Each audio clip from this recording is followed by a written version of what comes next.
ಪ್ರಹ್ಲಾದ್ ಜೋಶಿ ಸಾಹೇಬರನ್ನು ತುಂಬ ಹೃದಯದಿಂದ ಸ್ವಾಗತವನ್ನು ಕೋರುತ್ತೇನೆ. ಭಾರತ್ ಮಾತಾ ಕಿ, ಭಾರತ್ ಮಾತಾ ಕಿ.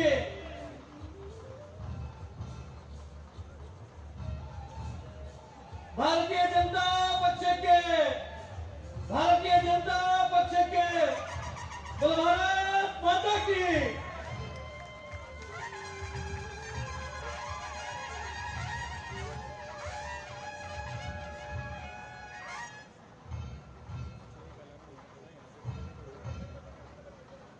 ಆಗಮಿಸಿರುವಂತಹ ಎಲ್ಲರಿಗೂ ಮತ್ತು ಪತ್ರಕರ್ತ ಬಂಧುಗಳಿಗೂ ಹೃದಯಪೂರ್ವಕವಾಗಿ ಸ್ವಾಗತವನ್ನು ಮಾಡ್ತಾ, ನಮ್ಮ ಪಕ್ಷದ ರಾಜ್ಯದ ಅಧ್ಯಕ್ಷರು ಕಳೆದ 3 ವರ್ಷಗಳಲ್ಲಿ ಸಂಘಟನೆಯನ್ನ ಬೇರು ಮಟ್ಟಕ್ಕೆ ತೆಗೆದುಕೊಂಡು ಹೋಗಿರುವಂತಹ ದಕ್ಷಿಣ ಕನ್ನಡ ಜಿಲ್ಲೆಯ ಸಂಸದರು ಆಗಿರುವಂತಹ ಶ್ರೀಯುತ ನಳಿನ್ ಕುಮಾರ್ ಕಟೀಲ್ಜಿ ಅವರನ್ನ ಸ್ವಾಗತ ಮಾಡಬೇಕು ಅಂತ ಹೇಳಿ ನಮ್ಮ ಯಾತ್ರೆಯ ಸಂಚಾಲಕರಾಗಿರುವಂತಹ ಅರುಣ್ ಶಾಪೂರ್ ಅವರು ಮತ್ತು ಮಂಡಲ ಅಧ್ಯಕ್ಷರಲ್ಲಿ ವಿನಂತಿಯನ್ನು ಮಾಡಿಕೊಳ್ತೀವಿ. ಬೋಲೋ ಭಾರತ್ ಮಾತಾ ಕಿ, ಬೋಲೋ ಭಾರತ್ ಮಾತಾ ಕಿ, ವಂದೇ.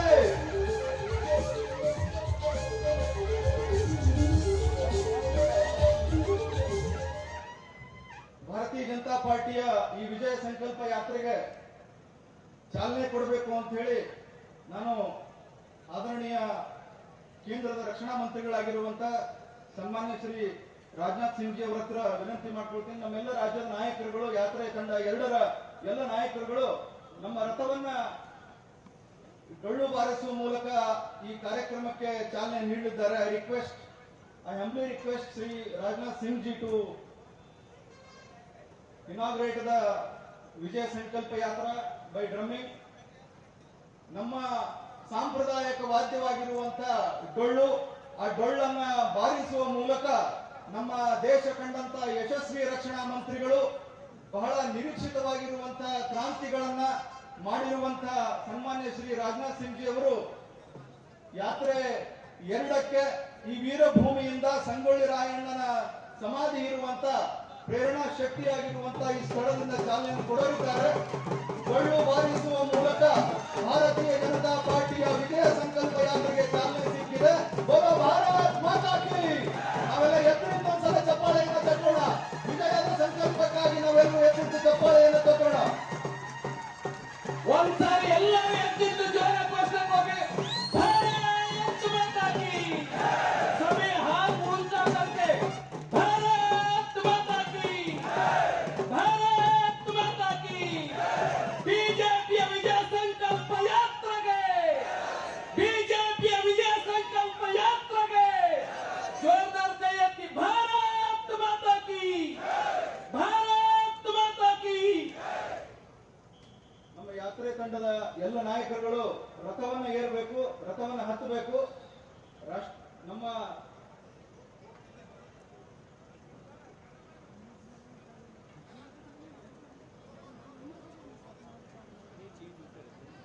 ಈ ವಿಜಯ ಸಂಕಲ್ಪ ಯಾತ್ರೆಯನ್ನು ಉದ್ದೇಶಿಸಿ ಕೇಂದ್ರದ ಸಂಸದೀಯ ವ್ಯವಹಾರಗಳು ಮತ್ತು ಕಲ್ಲಿದ್ದಲು ಉಕ್ಕು ಖಾತೆಯ ಸಚಿವರು, ಧಾರವಾಡದ ಸಂಸದರು, ಹಿರಿಯ ನಾಯಕರು ಆಗಿರುವಂತಹ ಸನ್ಮಾನ್ಯ ಶ್ರೀ ಪ್ರಹ್ಲಾದ್ ಜೋಶಿ ಅವರು ಈ ಸಭೆಯನ್ನು ಉದ್ದೇಶಿಸಿ ಮಾತನಾಡಬೇಕು ಅಂತ ಅವರಲ್ಲಿ ವಿನಂತಿಯನ್ನು ಮಾಡ್ಕೊಳ್ತೇನೆ.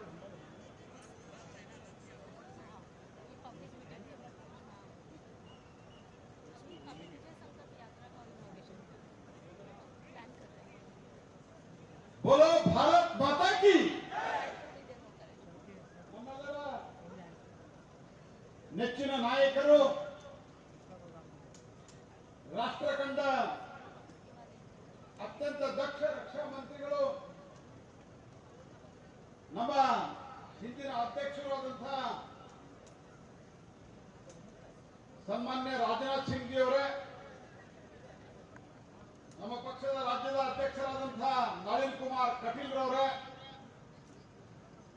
ರಾಜ್ಯದ ಜನಪ್ರಿಯ ಮುಖ್ಯಮಂತ್ರಿಗಳಾದಂತಹ ಕಾಮನ್ ಮ್ಯಾನ್ ಸಿಎಂ ಅನ್ನುವಂತಹ ಹೆಸರನ್ನು ಪಡೆದಿರುವಂತಹ ಸನ್ಮಾನ್ಯ ಬಸವರಾಜ ಬೊಮ್ಮಾಯಿ ಅವರೇ, ವೇದಿಕೆ ಮೇಲಿರುವಂತಹ ಎಲ್ಲ ಮಂತ್ರಿಗಳೇ, ಶಾಸಕರೇ, ಸಂಸತ್ ಸದಸ್ಯರೇ, ಪಕ್ಷದ ವಿವಿಧ ಪದಾಧಿಕಾರಿಗಳೇ ಹಾಗೂ ಎಲ್ಲ ಆಗಮಿಸಿರುವಂತಹ ಭಾರತೀಯ ಜನತಾ ಪಾರ್ಟಿಯ ಅಭಿಮಾನಿಗಳೇ, ಮೊಟ್ಟ ಮೊದಲನೇದಾಗಿ ನಂದಗಡದ ಈ ಗ್ರಾಮದಲ್ಲಿ ವೀರ ಸಂಗೊಳ್ಳಿ ರಾಯಣ್ಣನ ಸಮಾಧಿಗೆ ಸನ್ಮಾನ್ಯ ರಾಜನಾಥ್ ಸಿಂಗ್ ಅವರ ನೇತೃತ್ವದಲ್ಲಿ ನಾವು ಭೇಟಿ ಕೊಟ್ಟು ಬಂದಿದ್ದೇವೆ. ಯಾರು ಬ್ರಿಟಿಷರ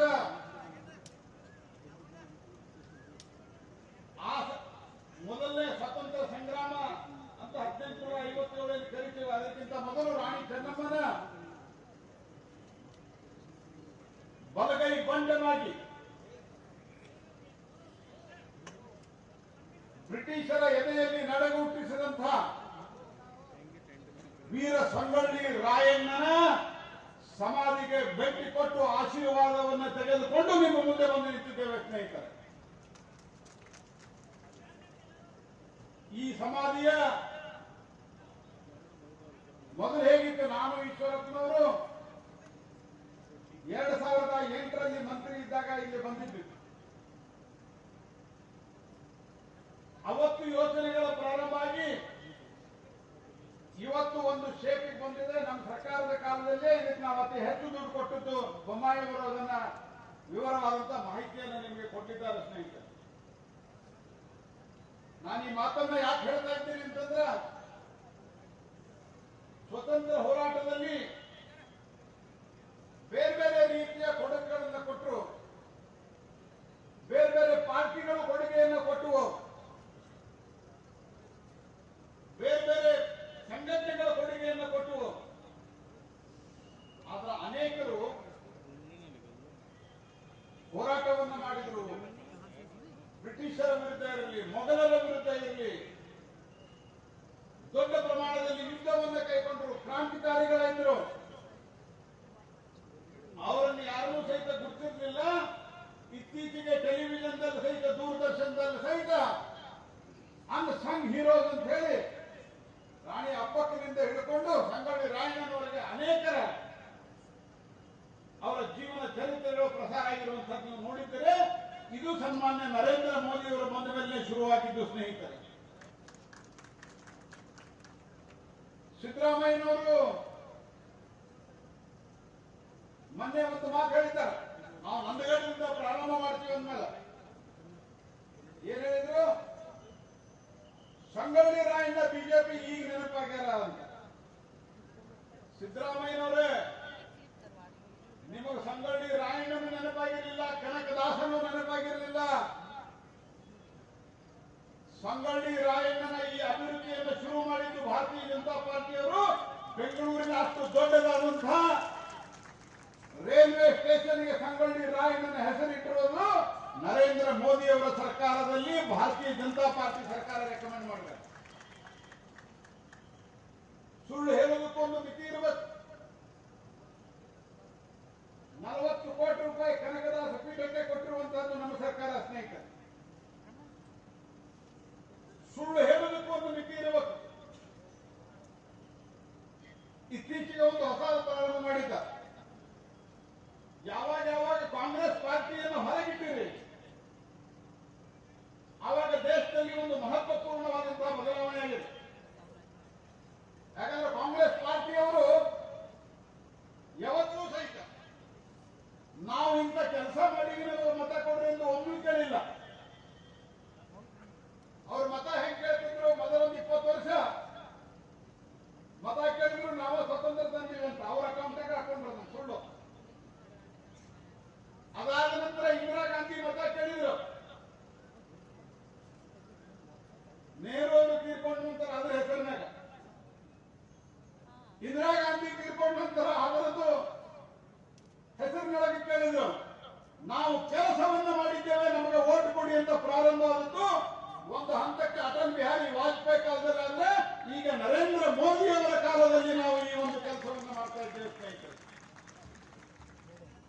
ಇವರೇನ್ ಹೇಳಿದ್ದಾರೆ, 200 ಯೂನಿಟ್ ವಿದ್ಯುತ್ ಫ್ರೀ. ಅರೆ, ನಿಮ್ ಕಾಲದವ್ರು ವಿದ್ಯುತ್ ಇರಲಿಲ್ಲ.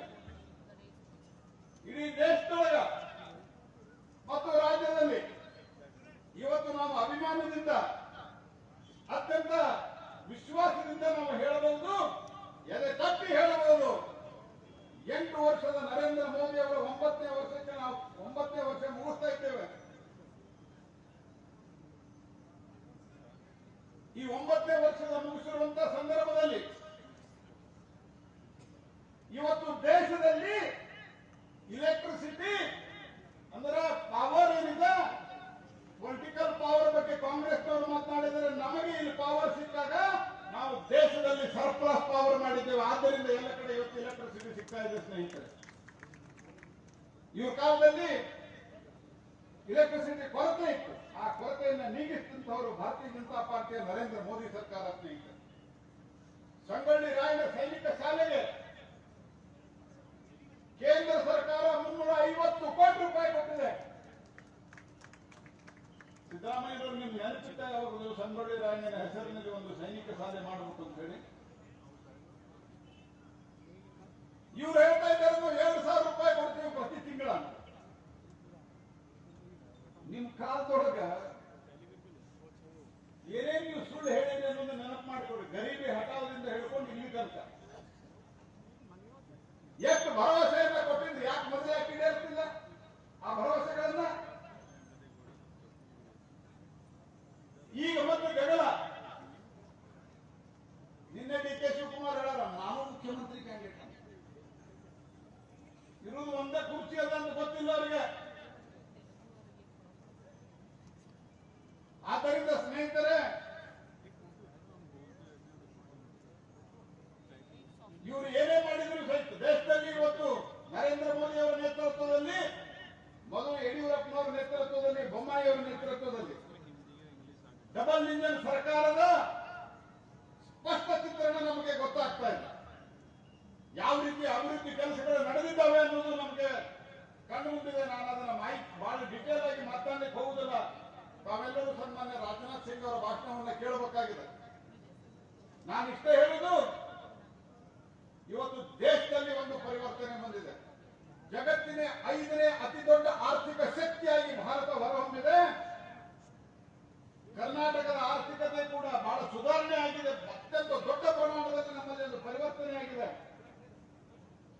ಅಂತ ಸಂದರ್ಭದಲ್ಲಿ ಮೋದಿಯ ಮಾರ್ಗದರ್ಶನದಲ್ಲಿ ನಡೆಯುವಂತಹ ಒಂದು ಸರ್ಕಾರ ಮತ್ತೊಮ್ಮೆ ಬಂದ್ರೆ ಕರ್ನಾಟಕದಲ್ಲಿ ಕಮಲವನ್ನು ನೀವು ಅರಳಿಸಿ ಇಡೀ ದೇಶದಲ್ಲಿ ಒಂದು ಆದರ್ಶ ರಾಜ್ಯವನ್ನಾಗಿ ಮಾಡಲಿಕ್ಕೆ ಮೋದಿಯವರ ಮಾರ್ಗದರ್ಶನದಲ್ಲಿ ನಾವು ಪ್ರಯತ್ನ ಮಾಡ್ತೇವೆ ಅನ್ನುವಂತಹ ಮಾತನ್ನ ಹೇಳ್ತಾ, ಸನ್ಮಾನ್ಯ ರಾಜನಾಥ್ ಸಿಂಗ್ ಅವರು ಬಂದ ನಂತರ ಈ ದೇಶದಲ್ಲಿ ಒಂದು ಕಾಲದಲ್ಲಿ 35 ವರ್ಷಗಳ ಕಾಲ, ಫಾರ್ 35 ಇಯರ್ಸ್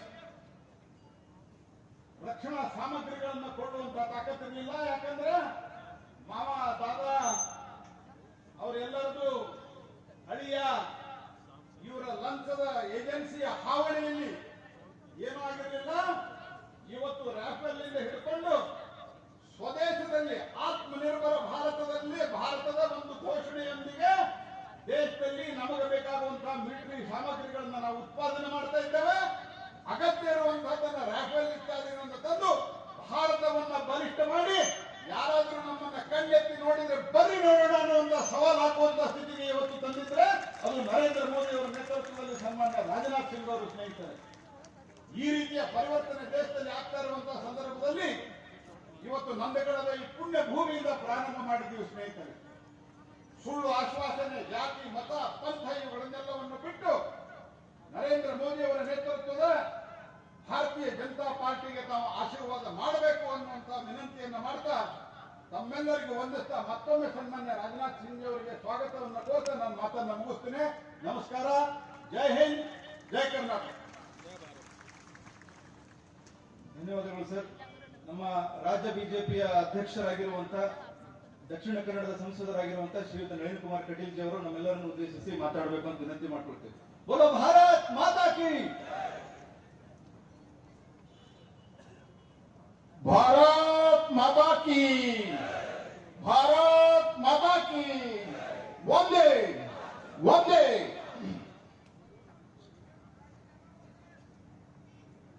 ಭಾರತೀಯ ಜನತಾ ಪಾರ್ಟಿಯ ವಿಜಯ ಸಂಕಲ್ಪ ಯಾತ್ರೆಯ 2ನೇ ರಥದ ಉದ್ಘಾಟನೆಯನ್ನು ಮಾಡಲಿಕ್ಕೆ ಬಂದಿರುವ ಚೀನಾದ ಕುತಂತ್ರಕ್ಕೆ ಉತ್ತರವನ್ನ ಕೊಟ್ಟು ಪಾಕಿಸ್ತಾನಕ್ಕೆ ಸೈನಿಕ ಬಲದ ಶಕ್ತಿಯನ್ನು ತೋರಿಸಿರುವಂತಹ ಈ ರಾಷ್ಟ್ರದ ಅತ್ಯುನ್ನತ ಸ್ಥಾನವಾಗಿರ್ತಕ್ಕಂಥ ರಕ್ಷಣಾ ಸಚಿವರಾಗಿರ್ತಕ್ಕಂಥ ನಮ್ಮೆಲ್ಲ ಹಿರಿಯ ನೇತಾರರಾಗಿರ್ತಕ್ಕಂಥ ರಾಜನಾಥ್ ಸಿಂಗ್ ಅವರೇ, ರಾಜ್ಯದ ಸರಳ ಸಜ್ಜನಿಕೆ ರಾಜಕಾರಣದ ಮುಖಾಂತರ ಜನಸಾಮಾನ್ಯರ ಮುಖ್ಯಮಂತ್ರಿಯಾಗಿ ಕಳೆದ 2 ವರ್ಷದ ಅವಧಿಯಲ್ಲಿ ಕರ್ನಾಟಕವನ್ನೇ ಕಲ್ಯಾಣ ಕರ್ನಾಟಕವನ್ನಾಗಿ ಪರಿವರ್ತನೆ ಮಾಡಿ ಎಸ್ಸಿ ಎಸ್ಟಿ ಸಮುದಾಯಗಳಿಗೆ ಅತ್ಯುನ್ನತವಾಗಿರ್ತಕ್ಕಂಥ ಸೌಕರ್ಯಗಳನ್ನು ಕಲ್ಪಿಸಿಕೊಟ್ಟಿರ್ತಕ್ಕಂಥ ನಮ್ಮೆಲ್ಲ ನೆಚ್ಚಿನ ಮುಖ್ಯಮಂತ್ರಿಗಳಾಗಿರ್ತಕ್ಕಂಥ ಬಸವರಾಜ ಬೊಮ್ಮಾಯಿ ಅವರೇ, ನಮ್ಮೆಲ್ಲ ಹಿರಿಯರು ಆದರಣೀಯರು, ಕೇಂದ್ರದ ಗಣಿ ಮತ್ತು ವಿಜ್ಞಾನ ಸಚಿವರಾಗಿರ್ತಕ್ಕಂತಹ ಪ್ರಹ್ಲಾದ್ ಜೋಶಿ ಅವರೇ, ಈ ಯಾತ್ರೆಯ ನೇತೃತ್ವವನ್ನು ವಹಿಸಿರುವ ಸಂಚಾಲಕರಾಗಿರ್ತಕ್ಕಂಥ ಸಿ ಪಾಟೀಲ್ ಅವರೇ, ವೇದಿಕೆ ಮೇಲೆ ಉಪಸ್ಥಿತಿರ್ತಕ್ಕಂಥ ಎಲ್ಲ ಸಚಿವ ಸಂಪುಟದ ಸದಸ್ಯರುಗಳೇ, ಶಾಸಕ ಬಂಧುಗಳೇ, ಸಂಸದೀಯ ಮಿತ್ರರುಗಳೇ, ವೇದಿಕೆ ಮೇಲೆ ಅನ್ಯಾನ್ಯ ಜವಾಬ್ದಾರಿಗಳನ್ನು ಹೊತ್ತ ಎಲ್ಲ ಪ್ರಮುಖರೇ, 10 ಕಡೆಗಳಿಂದ ಹಳ್ಳಿಯಿಂದ ಈ ಜನಸಂಕಲ್ಪ ಯಾತ್ರೆಯನ್ನು ಯಶಸ್ವಿಗೊಳಿಸುವುದಕ್ಕೋಸ್ಕರ ಬಂದಿರುವಂತಹ ಎಲ್ಲ ಮತದಾರ ದೇವರುಗಳಿಗೂ ಮತ್ತು ಕಾರ್ಯಕರ್ತ ದೇವರುಗಳಿಗೂ ಪ್ರಣಾಮಗಳನ್ನು ಅರ್ಪಿಸ್ತೇನೆ, ಅಭಿನಂದನೆಗಳನ್ನು ಸಲ್ಲಿಸ್ತೇನೆ. 2ನೇ ದಿನದ ವಿಜಯ ಸಂಕಲ್ಪ ಯಾತ್ರೆ ಪ್ರಾರಂಭ ಆಗಿದೆ. ನಿನ್ನೆ ದಿನ ನಡ್ಡಾ ಅವರ ಮುಖಾಂತರ ಮಲೆ ಮಹದೇಶ್ವರನ ಕ್ಷೇತ್ರದಲ್ಲಿ ಪ್ರಣಾಮಗಳನ್ನು ಅರ್ಪಿಸಿ ಕಾರ್ಯಗಳು ಪ್ರಾರಂಭ ಆಯಿತು. ನಿನ್ನೆ ಬೇಡರ ಕನ್ನಪ್ಪನ ಆ ಪುಣ್ಯ ಭೂಮಿಯಲ್ಲಿ ನಾವು ಕಾರ್ಯಕ್ರಮಗಳ ಪ್ರಾರಂಭ ಆಯಿತು. ಇವತ್ತು ಸಂಗೊಳ್ಳಿ ರಾಯನ ಪುಣ್ಯ ಭೂಮಿಯಿಂದ ಪ್ರಾರಂಭ ಆಗಿದೆ. ಇಲ್ಲಿ ಸೇರಿರುವ ಜನಸಾಗರವನ್ನ ಕಂಡಾಗ ಇದು ವಿಜಯ ಸಂಕಲ್ಪ ಅಲ್ಲ, ಇದು ವಿಜಯ ಯಾತ್ರೆಯಾಗಿ ಪರಿವರ್ತನೆ ಆಗಿದೆ. ವಿಜಯ ಯಾತ್ರೆಯಾಗಿ ಪರಿವರ್ತನೆ ಆಗಿದೆ. ಅದ್ಭುತವಾಗಿರುವ ವಾತಾವರಣ ರಾಜ್ಯದಲ್ಲಿ ಬಂದಿದೆ. ನಿನ್ನೆ ಮಲೆ ಮಹದೇಶ್ವರನ ಬೆಟ್ಟದಲ್ಲೂ ಸಹಸ್ರ ಜನ ಸ್ವಾಗತವನ್ನು ಮಾಡಿದ್ದಾರೆ. ಇವತ್ತು ಈ ಪುಣ್ಯ ಭೂಮಿಯಲ್ಲಿ ಪ್ರಾರಂಭ ಆಗಿದೆ. ಆ ಸಂಗೊಳ್ಳಿ ರಾಯನ್ ನನಗೆ ಸ್ಮರಣೆಯನ್ನ ಮಾಡ್ತಾ ಉದ್ಘಾಟನೆಯನ್ನ ರಾಜನಾಥ್ ಸಿಂಗ್ ಅವರು ಮಾಡುವವರಿದ್ದಾರೆ. ಬಂಧುಗಳೇ, ಈ ಕ್ಷೇತ್ರ ಬಹಳ ಪಾವನವಾಗಿರ್ತಕ್ಕಂಥ ಕ್ಷೇತ್ರ. ಸಿದ್ದೇಶ್ವರ ಸ್ವಾಮಿಗಳು ನಡೆದಾಡಿರ್ತಕ್ಕಂಥ ಪುಣ್ಯ ಭೂಮಿ, ಸಂಗೊಳ್ಳಿ ರಾಯಣ್ಣನ ಹೋರಾಟದ ಭೂಮಿ, ಕಿತ್ತೂರ ಚೆನ್ನಮ್ಮಳಂತ ಶ್ರೇಷ್ಠವಾಗಿರ್ತಕ್ಕಂಥ ಹೋರಾಟಗಾರಿಕೆಯನ್ನ ಕೊಟ್ಟಿರ್ತಕ್ಕಂಥ ನೆಲ ಇವತ್ತು ಮತ್ತೊಮ್ಮೆ ಕಮಲವನ್ನ ಅರಳಿಸುವ ನೆಲವಾಗಿ ಪರಿವರ್ತನೆ ಆಗುತ್ತೆ ಅನ್ನತಕ್ಕಂಥ ವಿಶ್ವಾಸ ಇದೆ. ಇಲ್ಲಿ ಕಾಂಗ್ರೆಸ್ ಮುಕ್ತ ಭಾರತೀಯ ಜನತಾ ಪಾರ್ಟಿ ಯುಕ್ತವಾಗಿರ್ತಕ್ಕಂಥ ವಾತಾವರಣ ಪ್ರಾರಂಭ ಆಗುತ್ತೆ ಅನ್ನತಕ್ಕಂಥ ವಿಶ್ವಾಸ ಇದೆ. ಬಂಧುಗಳೇ, ಇವತ್ತು ನಿನ್ನೆಯಿಂದ ನಮ್ಮ ಯಾತ್ರೆ ಪ್ರಾರಂಭ ಆಗಿದೆ. 4 ರಥಯಾತ್ರೆಗಳು ಪ್ರಾರಂಭ ಆಗ್ತಾ ಇದ್ದಾವೆ. ನಿನ್ನೆ ಜಗತ್ ಪ್ರಕಾಶ್ ನಡ್ಡಾ ರಾಷ್ಟ್ರೀಯ ಅಧ್ಯಕ್ಷರ ನೇತೃತ್ವದಲ್ಲಿ ಪ್ರಾರಂಭ ಆಗಿದೆ. ಸನ್ಮಾನ್ಯ ಯಡಿಯೂರಪ್ಪರ ಮಾರ್ಗದರ್ಶನದಲ್ಲಿ ಬೊಮ್ಮಾಯಿಯವರ ನೇತೃತ್ವದಲ್ಲಿ ಯಾತ್ರೆಗಳ ಹೋರಾಟಗಳು ಪ್ರಾರಂಭ ಆಗಿದ್ದಾವೆ. ಬಂಧುಗಳೇ, ನಿನ್ನೆ ಮಲೆ ಮಹದೇಶ್ವರನ ಸಾನ್ನಿಧ್ಯದಿಂದ ಪ್ರಾರಂಭ ಆಗಿರ್ತಕ್ಕಂಥ ಯಾತ್ರೆ ಇವತ್ತು ಈ ಸಂಗೊಳ್ಳಿ ರಾಯಣ್ಣನ ಕ್ಷೇತ್ರದಿಂದ ಪ್ರಾರಂಭ ಆಗುವ ಯಾತ್ರೆ. ನಾಳೆ 2 ಯಾತ್ರೆಗಳನ್ನ ನಮ್ಮ ರಾಷ್ಟ್ರೀಯ ಗೃಹ ಸಚಿವರಾಗಿರ್ತಕ್ಕಂಥ ಅಮಿತ್ ಶಾ ಅವರ ನೇತೃತ್ವದಲ್ಲಿ ಪ್ರಾರಂಭ ಆಗಲಿದೆ. ಬಂಧುಗಳೇ, ಈ ಯಾತ್ರೆ ಒಟ್ಟು 8,000 ಕಿಲೋಮೀಟರ್ಗಳನ್ನು ಹೋಗುತ್ತೆ. ಸುಮಾರು 150ಕ್ಕೂ ಹೆಚ್ಚು ಸ್ಥಾನಗಳಲ್ಲಿ ರೋಡ್ ಶೋಗಳ ಮುಖಾಂತರ, ಸುಮಾರು 75 ಸಾರ್ವಜನಿಕ ಸಭೆಗಳ ಮುಖಾಂತರ 4 ಕೋಟಿ ಮತದಾರರನ್ನ ಸ್ಪಂದಿಸುವಂತ ಕಾರ್ಯ ನಮ್ಮ ಯಾತ್ರೆಯ ಮುಖಾಂತರ ಆಗುತ್ತೆ. ಅದರ ಮುಖಾಂತರ 224 ಕ್ಷೇತ್ರಗಳಲ್ಲಿ ಈ ಯಾತ್ರೆ ಮುಂದುವರಿಯಲಿಕ್ಕಿದೆ. ಬಂಧುಗಳು, ಇವತ್ತು ಇಡೀ ರಾಜ್ಯದಲ್ಲಿ ಪರಿವರ್ತನೆ ಗಾಳಿ ಬೀಸ್ತಾ ಇದೆ. ಭಾರತೀಯ ಜನತಾ ಪಾರ್ಟಿಯ ಪರವಾಗಿರ್ತಕ್ಕಂಥ ಅಲೆ ಇದೆ. ಭೂತ ವಿಜಯ ಅಭಿಯಾನದಲ್ಲಿ ಯಶಸ್ವಿಯಾಗಿರ್ತಕ್ಕಂಥ ಮನೆಗಳ ಸಂಪರ್ಕ ಆಗಿದೆ. ಮನೆಗಳಲ್ಲಿ ಹೋದಾಗ ಮತದಾರ ಭಾರತೀಯ ಜನತಾ ಪಾರ್ಟಿಗೆ ಆಶೀರ್ವಾದ ಮಾಡುವುದಕ್ಕೆ ಸಿದ್ಧನಾಗಿದ್ದಾನೆ. ಇವತ್ತು ಡಬಲ್ ಇಂಜಿನ್ ಸರ್ಕಾರದ ಸಾಧನೆ ಜನರ ಬಳಿಗೆ ಹೋಗಿದೆ. ಇವತ್ತು ಅದ್ಭುತವಾಗಿರ್ತಕ್ಕಂಥ ಸ್ಪಂದನ ಭಾರತೀಯ ಜನತಾ ಪಾರ್ಟಿಗೆ ಬಂದಿದೆ. ನಿನ್ನೆ ನಮ್ಮ ಯಾತ್ರೆ ಪ್ರಾರಂಭ ಆದ್ಮೇಲೆ ಪ್ರಜಾಧ್ವನಿಯ ಧ್ವನಿ ಅಡಗಿ ಹೋಗಿದೆ. ಭಾರತೀಯ ಜನತಾ ಪಾರ್ಟಿಯ ಕಮಲ ಅರಳ್ತಾ ಇದೆ. ಇಡೀ ರಾಜ್ಯದಲ್ಲಿ ಕಮಲ ಅರಳ್ತಾ ಇದೆ. ನನಗೆ ವಿಶ್ವಾಸ ಇದೆ, ಈ ಯಾತ್ರೆ ಮುಗಿದಾಗ ಇಡೀ 224 ಕ್ಷೇತ್ರಗಳಲ್ಲೂ ಭಾರತೀಯ ಜನತಾ ಪಾರ್ಟಿಯ ಅಭೂತಪೂರ್ವವಾಗಿರ್ತಕ್ಕಂಥ ಯಶಸ್ಸನ್ನು ಪಡೆಯುತ್ತದೆ. 150 ಸ್ಥಾನಕ್ಕಿಂತ ಹೆಚ್ಚು ಸ್ಥಾನಗಳನ್ನು ಪಡೆದು ಮತ್ತೊಮ್ಮೆ ಭಾರತೀಯ ಜನತಾ ಪಾರ್ಟಿಯ ಸರ್ಕಾರ ಬರುತ್ತೆ. ಯಡಿಯೂರಪ್ಪ ಮಾರ್ಗದರ್ಶನದಲ್ಲಿ, ಬೊಮ್ಮಾಯಿ ನೇತೃತ್ವದಲ್ಲಿ ಅದ್ಭುತವಾಗಿರ್ತಕ್ಕಂಥ ಸಾಧನೆಯಿಂದ ನಮ್ಮ ಸರ್ಕಾರ ಮಾಡುತ್ತೆ ಅಂತ ಹೇಳ್ತಾ ಮತ್ತೊಮ್ಮೆ ಇಲ್ಲಿ ಸೇರಿರ್ತಕ್ಕಂಥ ಎಲ್ಲರಿಗೂ ಅಭಿನಂದನೆಗಳನ್ನು ಸಲ್ಲಿಸಿ ನಿಮಗೆಲ್ಲರಿಗೂ ಮತ್ತೊಮ್ಮೆ ನಿಮ್ಮೆಲ್ಲರ ಆಶೀರ್ವಾದವನ್ನು ಬೇಡ್ತೇನೆ. ಜೈ ಭಾರತ್ ಮಾತಾ ಕಿ. ಶಾಮಿಯಾನ ಹೊರಗಡೆ ಇನ್ನೂ ನಾವು ಸಾವಿರಾರು ಸಂಖ್ಯೆಯಲ್ಲಿ ಜನ ನಿಂತ್ಕೊಂಡಿದ್ದೀವಿ. ಅವರು ದಯವಿಟ್ಟು ವೇದಿಕೆ ಎಡಭಾಗದಲ್ಲಿ ಬರಬೇಕು ಅಂತ ವಿನಂತಿ ಮಾಡ್ಕೊಳ್ತಾ, ಕರ್ನಾಟಕದ ಜನಪ್ರಿಯ ಮುಖ್ಯಮಂತ್ರಿಗಳು ಎಲ್ಲ ವರ್ಗದ ಹಿತ ಕಾಯ್ದಿರುವಂತ ವಿಶಿಷ್ಟ ಮುಖ್ಯಮಂತ್ರಿಗಳು ಸನ್ಮಾನ್ಯ ಶ್ರೀ ಬಸವರಾಜ ಬೊಮ್ಮಾಯಿ ಸರ್ ಅವರು ಈ ಸಭೆಯನ್ನ ಉದ್ದೇಶಿಸಿ ಮಾತಾಡಬೇಕು ಅಂತ ಹೇಳಿ ಅವರಲ್ಲಿ ವಿನಂತಿಯನ್ನು ಮಾಡ್ಕೊಳ್ತೀನಿ. ಎಡಗಡೆ ಬಲಗಡೆ ನಿಂತಂತವ್ರೆಲ್ಲ ಅಲ್ಲಿ ಹೊರಗಡೆ ಸಾಮಾನ್ಯ ಹೊರಗಡೆ ಇದ್ದವರು ಎಡಗಡೆ ಬರ್ಬೇಕು, ಕುತ್ಕೊಳ್ಳಿ ವ್ಯವಸ್ಥೆ ಇದೆ. ಬೋಲೋ ಭಾರತ್ ಮಾತಾ ಕಿ, ಭಾರತ್ ಮಾತಾ ಕಿ.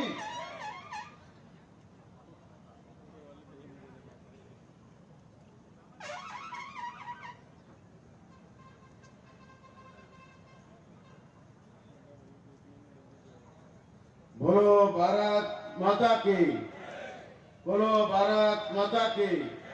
ಪ್ರಧಾನಿ ನರೇಂದ್ರ ಮೋದಿಜಿ ಅವರಿಗೆ, ನಮ್ಮ ನೆಚ್ಚಿನ ನಾಯಕ ರಾಜನಾಥ್ ಸಿಂಗ್ ಅವರಿಗೆ, ಭಾರತೀಯ ಜನತಾ ಪಕ್ಷಕ್ಕೆ ಎಲ್ಲರಿಗೂ ನಮಸ್ಕಾರ. ಆತ್ಮೀಯ ಬಂಧುಗಳೇ, ಬಹುತೇಕವಾಗಿ ನಂದಗಡದಲ್ಲಿ ಐತಿಹಾಸಿಕವಾಗಿರುವಂತಹ ಜನಸಮೂಹ ತಾವೆಲ್ಲರೂ ಸೇರಿದ್ದೀರಿ. ಇನ್ನ ಸಾವಿರಾರು ಗಟ್ಟಲೆ ಜನ ಇನ್ನ ಬರ್ತಾ ಇದ್ದಾರೆ. ಈ ಒಂದು ವಿಜಯ ಸಂಕಲ್ಪ ಯಾತ್ರೆಗೆ ಜನ ಸಮುದ್ರದ ರೀತಿಯಲ್ಲಿ ಹರಿದು ಬರೋದು, ಅದು ನಂದಗಡ ಗ್ರಾಮದಲ್ಲಿ ಅಂತ ಅಂದಾಗ ನೀವು ಅರ್ಥ ಮಾಡ್ಕೋಬೇಕು, ಭಾರತೀಯ ಜನತಾ ಪಕ್ಷದ ಪರವಾಗಿ ಜನ ಸುನಾಮಿ ಎದ್ದಿದೆ ಅನ್ನುವಂತ ಮಾತನ್ನ ನಾನು ಹೇಳಕ್ಕೆ ಇಚ್ಛೆ ಪಡ್ತೇನೆ. ಇಂದಿನ ವಿಜಯ ಸಂಕಲ್ಪ ಯಾತ್ರೆಗೆ ಉದ್ಘಾಟನೆಯನ್ನು ಮಾಡಿ ಚಾಲನೆ ಕೊಡಲು ನಮ್ಮ ನೆಚ್ಚಿನ ನಾಯಕರು, ಕೇಂದ್ರದ ಅಧ್ಯಕ್ಷ ರಕ್ಷಣಾ ಸಚಿವರು, ಭಾರತೀಯ ಜನತಾ ಪಕ್ಷವನ್ನು ಕಟ್ಟುವುದರಲ್ಲಿ ಮಹತ್ವದ ಪಾತ್ರವನ್ನು ವಹಿಸಿದವರು, ದೇಶದ ಅತ್ಯುನ್ನತ ರೈತ ನಾಯಕರು, ಧೀಮಂತ ನಾಯಕರಾದಂತಹ ಸನ್ಮಾನ್ಯ ಶ್ರೀ ರಾಜನಾಥ್ ಸಿಂಗ್ ಜಿ ಅವರೇ, ಕೇಂದ್ರ ಸಚಿವರು ಆತ್ಮೀಯರಾದಂತಹ ಪ್ರಹ್ಲಾದ್ ಜೋಶಿ ಅವರೇ, ನಮ್ಮ ರಾಜ್ಯದ ಭಾರತೀಯ ಜನತಾ ಪಕ್ಷದ ದಕ್ಷ ಅಧ್ಯಕ್ಷರು, ಪ್ರತಿಯೊಂದು ಕ್ಷೇತ್ರವನ್ನ ಭೇಟಿ ಕೊಟ್ಟು ಅತ್ಯಂತ ಗಟ್ಟಿಯಾಗಿ ಭಾರತೀಯ ಜನತಾ ಪಕ್ಷದ ಕಾರ್ಯಪಡೆಯನ್ನ ಸಿದ್ಧಪಡಿಸಿರುವಂತಹ ನಳಿನ್ ಕುಮಾರ್ ಕಟೀಲ್ ಅವರೇ, ಹಾಗೂ ಜಿಲ್ಲೆಯ ಉಸ್ತುವಾರಿ ಸಚಿವರಾದಂತಹ ಶ್ರೀ ಕಾರಜೋಳ ಅವರೇ, ಬಸವರಾಜ ಭೈರತಿ ಅವರೇ, ಶಿವರಾಮ್ ಹೆಬ್ಬಾರ್ ಅವರೇ, ಸೋದರಿ ಜೊಲ್ಲೆ ಅವರೇ, ಮತ್ತು ಮುರುಗೇಶ್ ನಿರಾಣಿ ಅವರೇ, ರಮೇಶ್ ಜಾರಕಿಹೊಳಿ ಅವರೇ, ಹಾಗೂ ಸಂಜಯ್ ಪಾಟೀಲ್ ರೇ, ರವಿಕುಮಾರ್ ಅವರೇ, ಬೆಣಕೆ ಅವರೇ, ಅಭಯ್ ಪಾಟೀಲ್ ರೇ, ಅಲ್ಗೇಕರ್ ಅವರೇ, ವೇದಿಕೆ ಮೇಲಿರುವಂತಹ ಎಲ್ಲ ನಾಯಕರೇ, ರಾಜ್ಯಸಭಾ ಸದಸ್ಯರು ಮತ್ತು ಲೋಕಸಭಾ ಸದಸ್ಯರಾದಂತಹ ಮಂಗಳಕ್ಕ ಅಂಗಡಿ ಅವರೇ, ರಾಜ್ಯಸಭಾ ಸದಸ್ಯ ಈರಣ್ಣ ಕಡಾಡಿ ಅವರೇ, ಮಹೇಶ್ ಕುಮಟಳ್ಳಿ ಅವರೇ, ವೇದಿಕೆ ಮೇಲಿರುವಂತಹ ಗಣ್ಯರೇ, ಇಲ್ಲಿ ನೆರೆದಿರುವಂತಹ ಎಲ್ಲ ನನ್ನ ಅಣ್ಣ ತಮ್ಮಂದಿರೇ, ಅಕ್ಕ ತಂಗಿಯರೇ, ಮಾಧ್ಯಮದ ಸ್ನೇಹಿತ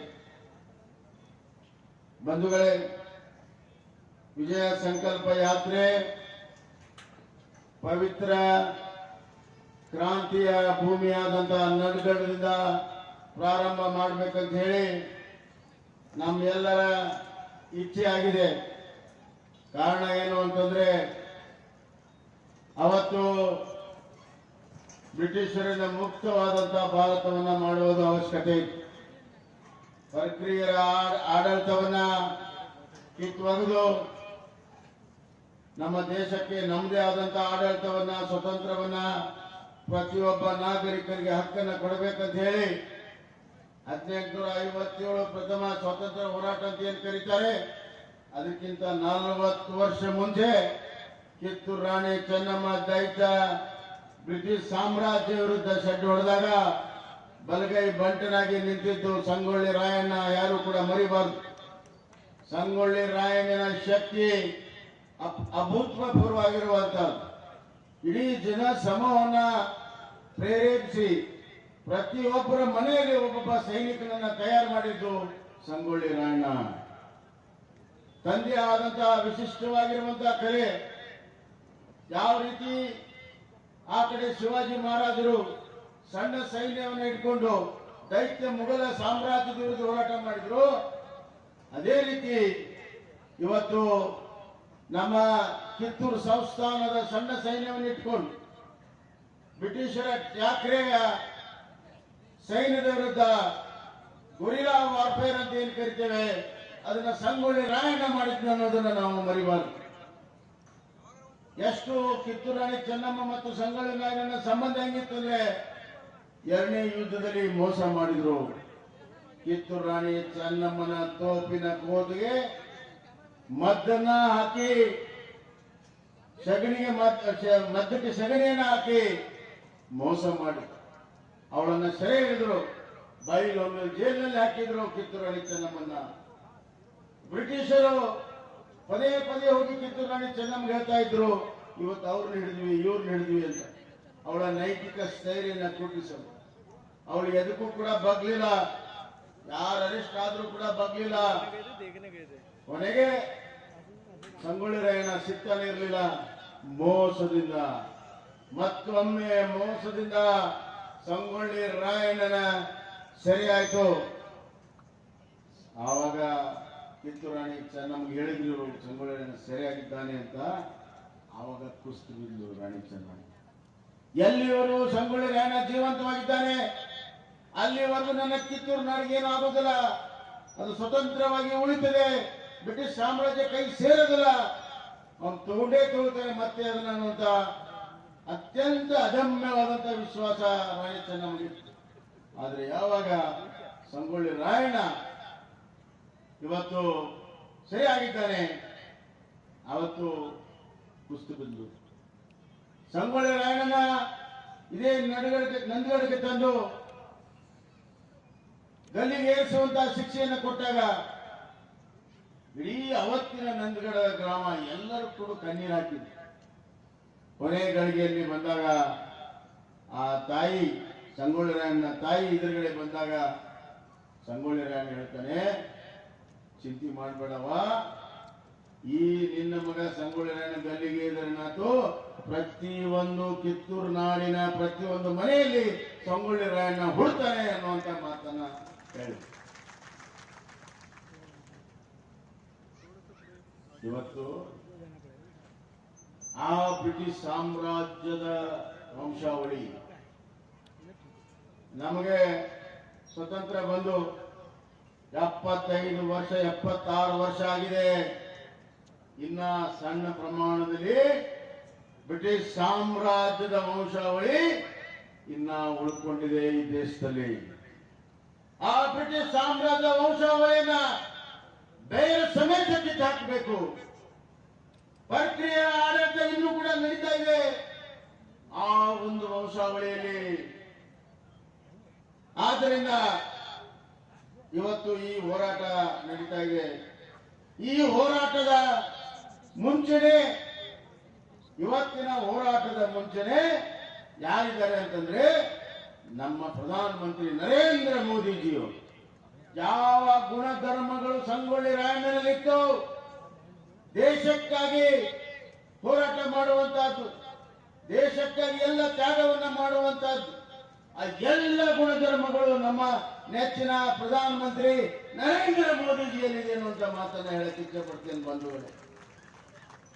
ಹೀಗಾಗಿ ಯಾವ ಕನಸು ಕಿತ್ತೂರು ರಾಣಿ ಚೆನ್ನಮ್ಮ ಕಂಡಿದ್ರು, ಯಾವ ಕನಸು ಸಂಗೊಳ್ಳಿ ರಾಯಣ್ಣ ಕಂಡಿದ್ದ, ಆ ಕನಸನ್ನು ನರೇಂದ್ರ ಮೋದಿಜಿಯವರು ಇವತ್ತು ಭಾರತವನ್ನು ಸರ್ವ ಸ್ವತಂತ್ರವಾಗಿ ಮಾಡಿ ಈಡೇರಿಸಲಿಕ್ಕೆ ಇವತ್ತು ಸರ್ವ ಪ್ರಯತ್ನ ಮಾಡ್ತಾ ಇದ್ದಾರೆ. ಅವತ್ತು ಬ್ರಿಟಿಷ್ ಮುಕ್ತ ಭಾರತ, ಇವತ್ತು ಬ್ರಿಟಿಷ್ ವಂಶಾವಳಿ ಮುಕ್ತ, ಕಾಂಗ್ರೆಸ್ ಮುಕ್ತ ಭಾರತ, ಇದು ನಮ್ಮ ಗುರಿ. ಎಲ್ಲಿವರೆಗೂ ಈ ಬ್ರಿಟಿಷ್ ವಂಶಾವಳಿ ಇರ್ತದೆ, ದೇಶದಲ್ಲಿ ಜಾತಿ ಹೆಸರಿನಲ್ಲಿ ಧರ್ಮದ ಹೆಸರಿನಲ್ಲಿ ಒಡೆಯುವ ಕೆಲಸ ನಡೀತದೆ. ಡಿವೈಡ್ ಅಂಡ್ ರೂಲ್ ಅಂತ ಬ್ರಿಟಿಷರು ಹೇಳಿದ್ರು, ಅದನ್ನ ಇವರು ಮುಂದುವರಿಸಿಕೊಂಡು ಬಂದಿದ್ದಾರೆ. ಜಾತಿ ಮಧ್ಯೆ ವೈಷಮ್ಯವನ್ನು ಮಾಡುವಂತ ತುಷ್ಟೀಕರಣದ ರಾಜಕಾರಣ, ಒಬ್ಬರಿಗೆ ಎಲ್ಲ ಮೇಲೆ ಏರಿಸೋದು, ಇನ್ನೊಬ್ಬರನ್ನ ಕೆಳಗೆ ಹತ್ತುಕೋದು, ದ್ವೇಷದ ರಾಜಕಾರಣ, ಈ ಎಲ್ಲ ಅನಿಷ್ಟಗಳು ಈ ದೇಶದಲ್ಲಿ ಎಲ್ಲಿವರೆಗೂ ಇರ್ತವೆ. ಸಂಪೂರ್ಣವಾದಂತಹ ಪ್ರಗತಿ ಅಸಾಧ್ಯ. ಸುಖ ಶಾಂತಿ ನೆಮ್ಮದಿ ಇದ್ದಾಗ ಮಾತ್ರ ದೇಶ ಪ್ರಗತಿ ಆಗುತ್ತೆ, ನಾಡು ಪ್ರಗತಿ ಆಗುತ್ತೆ. ನಾವೆಲ್ಲ ನೋಡಿದ್ದೇವೆ 75 ವರ್ಷದಲ್ಲಿ 60 ವರ್ಷ ಆಡಳಿತ ಮಾಡಿರುವಂತ ಕಾಂಗ್ರೆಸ್ ಅನ್ನ ನೋಡಿದ್ದೇವೆ. ಸ್ವತಂತ್ರ ಪೂರ್ವದಲ್ಲಿ ನಮ್ಮ ವೈರಿ ಬ್ರಿಟಿಷರಾದರೆ, ಸ್ವತಂತ್ರ ನಂತರ ನಮ್ಮ ವೈರಿಗಳು ಯಾವುದು? ಬಡತನ ನಮ್ಮ ವೈರಿ, ನಿರುದ್ಯೋಗ ನಮ್ಮ ವೈರಿ, ಅವಿದ್ಯಾವಂತಿಕೆ ನಮ್ಮ ವೈರಿ. ಈ ವೈರಿಗಳನ್ನ ಮೆಟ್ಟಾಕೋದಕ್ಕೆ ಏನು ಪ್ರಯತ್ನಗಳನ್ನ ಮಾಡಲಿಲ್ಲ. ಅವುಗಳು ಬೆಳೆದಂತ ರಾಕ್ಷಸಾಗಿ ಬೆಳೆದಿದ್ದಾವೆ. ದೊಡ್ಡ ಸವಾಲು ಇವತ್ತು ದೇಶದ ಮುಂದೆ. ಇಂತಹ ಒಂದು ದೊಡ್ಡ ಸವಾಲನ್ನು ಎದುರಿಸೋದಕ್ಕೆ ದಿಟ್ಟ ನಾಯಕನ ಬೇಕಾಗಿದೆ.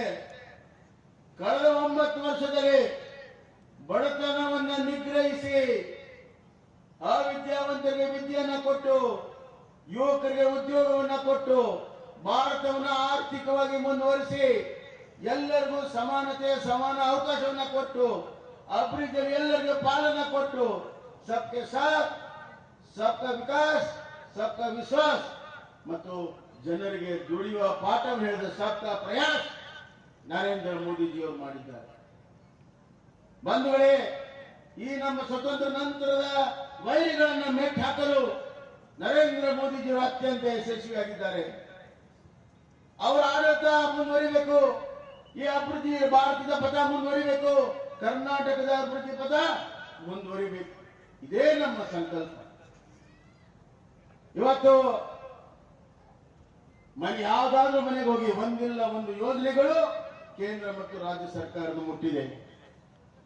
53 ಲಕ್ಷ ಕುಟುಂಬಗಳ ಕರ್ನಾಟಕದ ರೈತ ಕುಟುಂಬಗಳಿಗೆ ಇವತ್ತು 12,000 ಕೋಟಿಗಿಂತ ಹೆಚ್ಚು ಕಳೆದ 4 ವರ್ಷದಲ್ಲಿ ಕಿಸಾನ್ ಸನ್ಮಾನ್ ಯೋಜನೆ ಕೇಂದ್ರ ಸರ್ಕಾರದಿಂದ ಬಂದಿದೆ. 4,481 ಕೋಟಿ ರಾಜ್ಯ ಸರ್ಕಾರದಿಂದ ಬಂದಿದೆ. 16,000 ಕೋಟಿಗಿಂತ ಹೆಚ್ಚು ಹಣ ಕಿಸಾನ್ ಸನ್ಮಾನ್ ಯೋಜನೆ 53 ಲಕ್ಷ ರೈತರಿಗೆ ಬಂದಿದೆ. ಸುಮಾರು 17 ಲಕ್ಷಕ್ಕಿಂತ ಹೆಚ್ಚು ಪ್ರಧಾನಮಂತ್ರಿ ಆವಾಸ್ ಯೋಜನೆ ಬಂದಿದೆ. ಸ್ವಚ್ಛ ಭಾರತದಲ್ಲಿ ಪ್ರತಿಯೊಂದು ಹಳ್ಳಿಯಲ್ಲಿ ಇವತ್ತು ಸ್ವಚ್ಛ ಭಾರತ ಮುಖಾಂತರ ಶೌಚಾಲಯಗಳು ಬಂದಿದ್ದಾವೆ. ಉಜ್ವಲ ಯೋಜನೆಯಿಂದ ಇವತ್ತು ವಿದ್ಯುತ್ ಶಕ್ತಿ ಬಂದಿದೆ. ಹೇಳ್ತಾ ಹೋದ್ರೆ ದೊಡ್ಡ ಪಟ್ಟಿ ಇದೆ. ಒಂದು ಕುಟುಂಬಕ್ಕೆ ಏನ್ ಬೇಕು ಎಲ್ಲವೂ ಕೂಡ ಕೊಟ್ಟಿದ್ದಾರೆ. ನಮ್ಮ ರಾಜ್ಯ ಸರ್ಕಾರದಿಂದ ನಾವು ರೈತ ವಿದ್ಯಾನಿಧಿಯನ್ನ ಕೊಟ್ಟಿದ್ದೇವೆ. ನಮ್ಮ ರೈತರ ಮಕ್ಕಳು ಕೂಡ ವಿದ್ಯೆಯನ್ನ ಪಡೆದು ಬದುಕಿನಲ್ಲಿ ಮುಂದೆ ಬರಬೇಕು. ಕೇವಲ ರೈತರಿಗಷ್ಟೇ ಅಲ್ಲ, ರೈತರ ಕೂಲಿಕಾರರಿಗೆ ಕೊಟ್ಟಿದ್ದೇವೆ. ಅದೇ ರೀತಿ ಇವತ್ತು ಮೀನುಗಾರರಿಗೆ ಕೊಟ್ಟಿದ್ದೇವೆ, ನೇಕಾರರಿಗೆ ಕೊಟ್ಟಿದ್ದೇವೆ, ಟ್ಯಾಕ್ಸಿ ಆಟೋ ಡ್ರೈವರ್ ಕೂಡ ಕೊಡ್ತಾ ಇದ್ದೇವೆ, ಟೇಲರ್ಸ್ ಕೊಡ್ತಾ ಇದ್ದೇವೆ. ಎಲ್ಲ ಕಸುಬು ಮಾಡೋರಿಗೆ ಈ ವ್ಯವಸ್ಥೆಗಳನ್ನು ಮಾಡ್ತಾರೆ. ಅವ್ರ ಮಕ್ಕಳು ಕೂಡ ವಿದ್ಯೆಯನ್ನು ಪಡಿಬೇಕು ಅಂತ. ದೀನ ದಲಿತರಿಗೆ ಇವತ್ತು ರಿಸರ್ವೇಶನ್ ಅನ್ನು ಹೆಚ್ಚಿಗೆ ಮಾಡಿದ್ದೇವೆ. ಬಂಧುಗಳೇ, ಇದನ್ನ 40 ವರ್ಷದ ಬೇಡಿಕೆ ಯಾಕೆ ಮಾಡಲಿಲ್ಲ? ಸಿದ್ದರಾಮಯ್ಯ ಅವರು ಬಹಳ ಅಹಿಂದ ನಾಯಕರು, ಸಾಮಾಜಿಕ ನ್ಯಾಯ ಎಲ್ಲಿದೆ? ಸಾಮಾಜಿಕ ನ್ಯಾಯ ನಿಮ್ಮಲ್ಲಿ? ಸಾಮಾಜಿಕ ನ್ಯಾಯ ಅಂತ ಹೇಳಿ ನೀವು ಮಾತ್ರ ಮುಂದೆ ಬಂದ್ರಿ. ಆ ಹಿಂದುಳಿದ ವರ್ಗದ ಸಮಾಜವನ್ನ ಎಲ್ಲರಿಗೂ ಹಿಂದೆ ಇಟ್ರಿ. ಸಾಮಾಜಿಕ ನ್ಯಾಯ ಭಾಷಣದಿಂದ ನ್ಯಾಯ ಸಿಗುವುದಿಲ್ಲ ಸ್ವಾಮಿ. ಸಾಮಾಜಿಕ ನ್ಯಾಯಕ್ಕಾಗಿ ದಿಟ್ಟ ನಿಲುವನ್ನು ತೆಗೆದುಕೊಂಡು ಅವ್ರಿಗೆ ನ್ಯಾಯವನ್ನು ಕೊಡಬೇಕು. ಈ ರಿಸರ್ವೇಶನ್ ಹೆಚ್ಚು ಮಾಡುವಂತ ದಿಟ್ಟ ನಿಲುವು ತೆಗೆದುಕೊಂಡಿದ್ದು ಭಾರತೀಯ ಜನತಾ ಪಕ್ಷ ಅಂತ ನಾನು ಈ ಸಂದರ್ಭದಲ್ಲಿ ಹೇಳ್ತಾ ಇದ್ದೇನೆ. ಯಾಕೆ ನೀವು ತಗೊಳ್ಳಿಲ್ಲ? ಈಗ ನಾವು ತಗೊಂಡ ಮೇಲೆ ಮೊಸರಲ್ಲಿ ಕಲ್ಲು ಹುಡುಕೋ ಕೆಲಸ. 9 ಶೆಡ್ಯೂಲ್ ಸೇರ್ಬೇಕು, 9 ಶೆಡ್ಯೂಲ್ ಸೇರ್ಬೇಕು. ಇದನ್ನು ಮಾಡಿದ್ರೆ ತಾನೇ 9 ಶೆಡ್ಯೂಲ್ ಹೋಗುದು. ಇದನ್ನೇ ನೀವು ಮಾಡಲಿಲ್ಲ. ಈಗ ನಾವು ಮಾಡಿದ್ದೇವೆ, ಕಾನೂನು ಮಾಡಿದ್ದೇವೆ. ಈಗಾಗಲೇ ರಿಕ್ರೂಟ್ಮೆಂಟ್ ಪ್ರಮೋಷನ್ ನಡೀತಾ ಇದೆ. ನಾವು ಅದನ್ನ ಕೇಂದ್ರಕ್ಕೆ ಕೂಡ ಕಳಿಸುವಂತ ಎಲ್ಲ ಪ್ರಕ್ರಿಯೆ ಕೂಡ ಪ್ರಾರಂಭ ಮಾಡಿ. ಇದು ನಮ್ಮ ಬದ್ಧತೆ. SC ST ಹೆಸರಿನಲ್ಲಿ ಮತವನ್ನು ಪಡ್ಕೊಂಡು ವೋಟ್ ಬ್ಯಾಂಕ್ ಆಗಿ ಪರಿವರ್ತನೆಯನ್ನ ಮಾಡಿ ಅವ್ರನ್ನ 5 ವರ್ಷ ಬಾವಿಯಲ್ಲಿ ಇಡುವಂತ ಕೆಲಸವನ್ನ ಮಾಡ್ತೀರಿ. ಚುನಾವಣೆ ಬಂದಾಗ ಮೇಲೆತ್ತಿ ಮತ ಹಾಕ್ಸ್ಕೊಂಡು ಮತ್ತೆ ಬಾವಿಗೆ ಹಾಕುವಂತ ಕೆಲಸ ಮಾಡ್ತಾ ಇದ್ದೀರಿ. ಈಗ ಜಾಗೃತಿ ಆಗಿದೆ, ಸಮಾಜ ಎಲ್ಲವೂ ಕೂಡ ಜಾಗೃತಿ ಆಗಿದೆ. ಜಾತಿ ಮತ ಭಾಷೆಯ ಯಾವುದೇ ರೀತಿ ಭೇದ ಭಾವ ಇಲ್ಲದೆ ನಾವು ಕಾರ್ಯಕ್ರಮವನ್ನು ಕೊಟ್ಟಿದ್ದೇವೆ ಬಂಧುಗಳೇ. ಕಾಯಕ ಅನ್ನುವಂಥ ಕಾರ್ಯಕ್ರಮ ಒಂದು ಗ್ರಾಮದಲ್ಲಿ ಬಡಿಗೇರ್ ಇರ್ಬೋದು, ಕುಂಬಾರ ಇರ್ಬೋದು, ಕಮ್ಮಾರ ಇರ್ಬೋದು, ಮ್ಯಾದಾರ್ ಇರ್ಬೋದು, ವಿಶ್ವಕರ್ಮಿಗಳಿರ್ಬೋದು, ಅವ್ರು ವಿಶೇಷವಾಗಿರುವಂತಹ ಕಾರ್ಯಕ್ರಮ, ಅವರ ಆರ್ಥಿಕ ಅಭಿವೃದ್ಧಿಗೆ 50,000 ರೂಪಾಯಿ ಅವ್ರು ಕಸಿವು ಕೊಡುವಂತ ಕಾರ್ಯಕ್ರಮವನ್ನು ಮಾಡಿದ್ದೆ. ಹೆಣ್ಣು ಮಕ್ಕಳಿಗೆ ಬಹಳ ದೊಡ್ಡ ಪ್ರಮಾಣದಲ್ಲಿದ್ದಾರೆ. ಸ್ತ್ರೀ ಸಾಮರ್ಥ್ಯತೆ ಯೋಜನೆಯನ್ನು ನಾನು ಕಳೆದ ವರ್ಷದಲ್ಲಿ ಮಾಡಿದ್ದೇನೆ. ಪ್ರತಿಯೊಂದು ಗ್ರಾಮದಲ್ಲಿ 2 ಸ್ತ್ರೀ ಶಕ್ತಿ ಸಂಘಕ್ಕೆ 5 ಲಕ್ಷ ರೂಪಾಯಿ ಕೊಟ್ಟು ಉತ್ಪಾದನೆಯನ್ನು ಮಾಡಿಸಿ ಮಾರುಕಟ್ಟೆ ಜೋಡಣೆಯನ್ನು ಮಾಡುವಂತ ಕೆಲಸ. ಸ್ವಾಮಿ ವಿವೇಕಾನಂದ ಯುವ ಶಕ್ತಿ ಯೋಜನೆ ಇವತ್ತು ನಾವು ಅದನ್ನ ಮಾಡಿ ಪ್ರತಿಯೊಂದು ಗ್ರಾಮದಲ್ಲಿ 2 ಯುವಕ ಸಂಘಕ್ಕೆ 5 ಲಕ್ಷ ರೂಪಾಯಿ ಕೊಟ್ಟು ಅವರಿಂದ ಉತ್ಪಾದನೆಯನ್ನು ಮಾಡಿಸಿ ಅವ್ರಿಗೆ ಮಾರುಕಟ್ಟೆ ಜೋಡಣೆ ಮಾಡಿ ಸ್ವಾವಲಂಬನೆಯಾಗಿ ಮಾಡಿ ಸ್ವಯಂ ಉದ್ಯೋಗವನ್ನು ಕೊಟ್ಟು ಸ್ವಾವಲಂಬನೆಯಾಗಿ ಮಾಡಿ ಸ್ವಾಭಿಮಾನದ ಬದುಕನ್ನು ಬದುಕೋದಕ್ಕೆ ನಾವು ಮಾಡ್ತಾ ಇದ್ದೇವೆ. ನಮ್ಮ ಕರ್ನಾಟಕದ ತಲಾವಾರ ಆದಾಯ ಬಿಜೆಪಿ ಸರ್ಕಾರ ಬರೋಕ್ಕಿಂತ ಮುಂಚೆ 2,32,000. ಕೋವಿಡ್ ಬಂದರೂ ಕೂಡ ಇವತ್ತು ತಲಾವಾರ ಆದಾಯ 3,54,000 ಬಂಧುಗಳೇ. ಇದು ನಮ್ಮ ಆಡಳಿತ ಆರ್ಥಿಕವಾಗಿ ಸಮಗ್ರವಾಗಿ ಚಿಂತನೆಯನ್ನ ಮಾಡಿ ಆರ್ಥಿಕವಾಗಿ ಪ್ರಬಲವನ್ನು ಮಾಡಿದ್ದೇವೆ. ಕೋವಿಡ್ ನಂತರ ಆರ್ಥಿಕವಾಗಿ ಮೇಲೆತ್ತಿದ್ದೇವೆ. ಎಲ್ಲ ಸಮುದಾಯಗಳಿಗೆ ನ್ಯಾಯ ಕೊಡುವಂತ ಕೆಲಸವನ್ನು ನಾವು ಮಾಡ್ತಾ ಇದ್ದೇವೆ. ಮರಾಠ ನಿಗಮ ಆಗಬೇಕು ಅಂತ ಬೇಡಿಕೆ, ಅದನ್ನು ನಮ್ಮ ಯಡಿಯೂರಪ್ಪ ಸಾಹೇಬರು ಮರಾಠ ನಿಗಮವನ್ನು ಮಾಡಿದ್ರು. ನಾನು ಬಂದ ಮೇಲೆ ಕಳೆದ ವರ್ಷ 100 ಕೋಟಿ ರೂಪಾಯಿನ ಕೊಟ್ಟು ಇವತ್ತು ಮರಾಠ ಮಕ್ಕಳಿಗೆ ವಿದ್ಯೆ, ರೈತರಿಗೆ ಗಂಗಾ ಕಲ್ಯಾಣ, ಸ್ವಯಂ ಉದ್ಯೋಗ, ಈ ತರ ಹಲವಾರು ಕಾರ್ಯಕ್ರಮಗಳನ್ನ ಇವತ್ತು ಎಲ್ಲ ಕಡೆ ಕೊಟ್ಟಿದ್ದೇವೆ. ಬೆಳಗಾಂ 1ರಲ್ಲೇ 12,000 ಮರಾಠ ಮಕ್ಕಳಿಗೆ ವಿದ್ಯಾರ್ಥಿ ವೇತನಗಳನ್ನು ಕೊಡುವಂತ ಕೆಲಸವನ್ನ ಮಾಡಿದ್ದೇವೆ ಬಂಧುಗಳಿಗೆ. ಅದೇ ರೀತಿ ಮಾಲ್ಗಾರರ ಅಭಿವೃದ್ಧಿ ನಿಗಮ, ಮ್ಯಾದರ ಅಭಿವೃದ್ಧಿ ನಿಗಮ, ಗಾಣಿಗರ ಅಭಿವೃದ್ಧಿ ನಿಗಮ ಕಾಯಕದ ಆಧಾರದ ಮೇಲೆ ಮಾಡ್ತಾ ಇದ್ದೇವೆ. ಆದ್ರಿಂದ ಬಂಧುಗಳೇ, ನಾವು ಜನರನ್ನ ಕಟ್ಟುವಂತಹದ್ದು, ಜನರ ಮುಖಾಂತರ ರಾಜ್ಯ ಕಟ್ಟುವಂತಹದ್ದು ಮಾಡ್ತಾ ಇದ್ದೇವೆ. ನಾನು ಕಳಕಳಿ ವಿನಂತಿಯನ್ನ ಮಾಡ್ತೇನೆ, ಈ ಬಾರಿ ನಿಮ್ಮ ಆಶೀರ್ವಾದದೊಂದಿಗೆ ಮತ್ತೊಮ್ಮೆ ರಾಜ್ಯದಲ್ಲಿ ಕಮಲ ಅರಳುವುದು 100ಕ್ಕೆ 100 ಗ್ಯಾರಂಟಿ. ನಾನು ರಾಜ್ಯದ ಉದ್ದಗಲಕ್ಕೂ ಸುತ್ತಿದ್ದೇನೆ. ಇವತ್ತು ಉತ್ತರದ ತುದಿಯಲ್ಲಿದ್ರೆ ನಿನ್ನೆ ತಮಿಳುನಾಡಿಗೆ ಹತ್ತಿರುವಂತಹ ದಕ್ಷಿಣದ ಮಲೆ ಮಹದೇಶ್ವರ, ಅನ್ನೂರು ಕ್ಷೇತ್ರದಲ್ಲಿ ಅಲ್ಲಿ ಇದೇ ತರದ ಜನಸಮೂಹ. ಬದಲಾವಣೆಯ ಗಾಳಿ ಬೀಸ್ತಾ ಇದೆ, ಬದಲಾವಣೆ ಸುನಾಮಿ ಆಗಿದೆ. ಆದ್ರಿಂದ ಬಂಧುಗಳೇ, ಇಲ್ಲಿಂದ ನಾವು ವಿಜಯ ಸಂಕಲ್ಪ ಯಾತ್ರೆಯನ್ನು ಪ್ರಾರಂಭ ಮಾಡಿದ್ದೇವೆ. ನಮ್ಮ ಸಂಕಲ್ಪಕ್ಕೆ ನಿಮ್ಮ ಆಶೀರ್ವಾದ ಇರಲಿ. ನಮ್ಮ ಬಡತನ ನಿರ್ಮೂಲನೆ ಮಾಡುವಂತಹ ಸಂಕಲ್ಪಕ್ಕೆ ನಿಮ್ಮ ಆಶೀರ್ವಾದ ಇರಲಿ. ಮಹಿಳೆಯರಿಗೆ ಉಚಿತ ಬಸ್ ಪಾಸ್ ಕೊಡುವಂತಹದ್ದು, ದುಡಿಯುವ ಮಹಿಳೆಗೆ 1,000 ರೂಪಾಯಿ ಪ್ರತಿ ತಿಂಗಳು ಕೊಡುವಂತಹ ಯೋಜನೆಯನ್ನು ಮಾಡಿದ್ದೇವೆ. ದುಡಿಯುವ ಮಹಿಳೆಗೆ ಸುಮಾರು 30 ಲಕ್ಷಕ್ಕಿಂತ ಹೆಚ್ಚು ಮಹಿಳೆಯರಿಗೆ ಅರ್ಹತೆ ಆಗ್ತದೆ. ಅಂತಹ ಸಂಕಲ್ಪವನ್ನು ಮಾಡಲಿಕ್ಕಾಗಿ ನಿಮ್ಮ ಆಶೀರ್ವಾದ ಇರಲಿ. ರೈತರಿಗೆ ನಾವು ಕಾರ್ಯಕ್ರಮ ಕೊಡೋದಕ್ಕಾಗಿ ನಿಮ್ಮ ಆಶೀರ್ವಾದ ಇರಲಿ. ಈ ರಾಜ್ಯದ ನೀರಾವರಿ ಯೋಜನೆಗಳನ್ನು ಮುಗಿಸೋದಕ್ಕೆ ನಿಮ್ಮ ಆಶೀರ್ವಾದ ಇರಲಿ. ಈ ರಾಜ್ಯದಲ್ಲಿ ಪ್ರತಿಯೊಂದು ಕುಟುಂಬಕ್ಕೆ ವಿದ್ಯುತ್ ಶಕ್ತಿ, ಮನೆ, ಎಲ್ಲ ಸೌಲಭ್ಯವನ್ನು ಕೊಡುವುದಕ್ಕೆ ನಿಮ್ಮ ಆಶೀರ್ವಾದ ಇರಲಿ. ಈ ಸಂಕಲ್ಪದೊಂದಿಗೆ ನಿಮ್ಮ ಮುಂದೆ ಬಂದಿದೆ ಬಂಧುಗಳೇ. ನೀವು ಅಪಾರ ಸಂಖ್ಯೆಯಲ್ಲಿ ಬಂದಿದ್ದೇ ಸಾಕ್ಷಿ. ದೈವವೇ ದೇವರು ಅಂತಾರೆ. ನೀವೆಲ್ಲರೂ ಕೂಡ ನಮಗೆ ದೇವರ ಸಮಾನ. ನೀವೆಲ್ಲ ದೇವರು. ಭಾರತೀಯ ಜನತಾ ಪಕ್ಷದ ಅಭಿಮಾನಿ ದೇವರು ನೀವು. ನರೇಂದ್ರ ಮೋದಿಜಿಯವರ ಅಭಿಮಾನಿ ದೇವರು. ನಿಮ್ಮ ಆಶೀರ್ವಾದದಲ್ಲಿ ಬಹಳ ದೊಡ್ಡ ಶಕ್ತಿ ಇದೆ. ಪರಿವರ್ತನೆ ಮಾಡುವಂತಹ ಶಕ್ತಿ ಇದೆ. ಈ ಬ್ರಿಟಿಷ್ ವಂಶಾವಳಿ ಕಾಂಗ್ರೆಸ್ ಅನ್ನ ಬೇರು ಸಮೇತ ಕಿತ್ತೊಗೆಯುವಂತಹ ಶಕ್ತಿ ಇದೆ. ಖಾನಾಪುರದಲ್ಲಿ ಕಳೆದ ಬಾರಿ ನಮ್ಮಲ್ಲಿಯ ಗೊಂದಲದಿಂದ ಸೋತಿದ್ದೇವೆ. ಕಾಂಗ್ರೆಸ್ ಶಕ್ತಿಯಿಂದ ಅಲ್ಲ. ಈ ಬಾರಿ ನೀವೆಲ್ಲರೂ ಒಕ್ಕಟ್ಟಾಗಿ ಒಂದಾಗಿ ಭಾರತೀಯ ಜನತಾ ಪಕ್ಷದ ಅಭ್ಯರ್ಥಿಗೆ ನೀವೆಲ್ಲರೂ ಬೆಂಬಲವನ್ನು ಕೊಟ್ಟಿದ್ದಾರೆ. 25,000 ಮತಗಳಿಂದ ಖಾನಾಪುರದಲ್ಲಿ ಭಾರತೀಯ ಜನತಾ ಪಕ್ಷದ ಅಭ್ಯರ್ಥಿ ಆರಿಸಿಕೊಳ್ತಾರೆ. ಅದನ್ನ ನೀವೆಲ್ಲರೂ ಸೇರಿ ಮಾಡಿ ತೋರಿಸಬೇಕು ಅನ್ನುವಂತ ಕರೆಯನ್ನು ಕೊಟ್ಟಿದ್ದೇನೆ ಬಂಧುಗಳೇ. ಬಹಳ ಸಂತೋಷ ಆಗಿದೆ ನಿಮ್ಮನ್ನು ನೋಡಿ. ನಮ್ಮಲ್ಲಿ ಆತ್ಮವಿಶ್ವಾಸ ಇಮ್ಮಡಿಯಾಗಿದೆ. ಈ ಆತ್ಮವಿಶ್ವಾಸ ಇಡೀ ರಾಜ್ಯವನ್ನ ಸುತ್ತಿ ಜನ ಜಾಗೃತಿಯನ್ನು ಮಾಡಿ ಮತ್ತೊಮ್ಮೆ ರಾಜ್ಯದಲ್ಲಿ ಗಮನವನ್ನು ಹರಿಸಿ ಜನಪರವಾಗಿರುವಂತ ಜನ ಕಲ್ಯಾಣ ಮಾಡುವಂತ ಒಂದು ಸರ್ಕಾರವನ್ನ ನಾವು 23 ಮೇದಲ್ಲಿ ಮಾಡಿ ಮತ್ತೆ 5 ವರ್ಷ ಸುಭಿಕ್ಷೆ ರಾಜ್ಯವನ್ನ ಮಾಡ್ತೇವೆ. ಇದು ಬಿಜೆಪಿಯ ಭರವಸೆ. ಧನ್ಯವಾದ.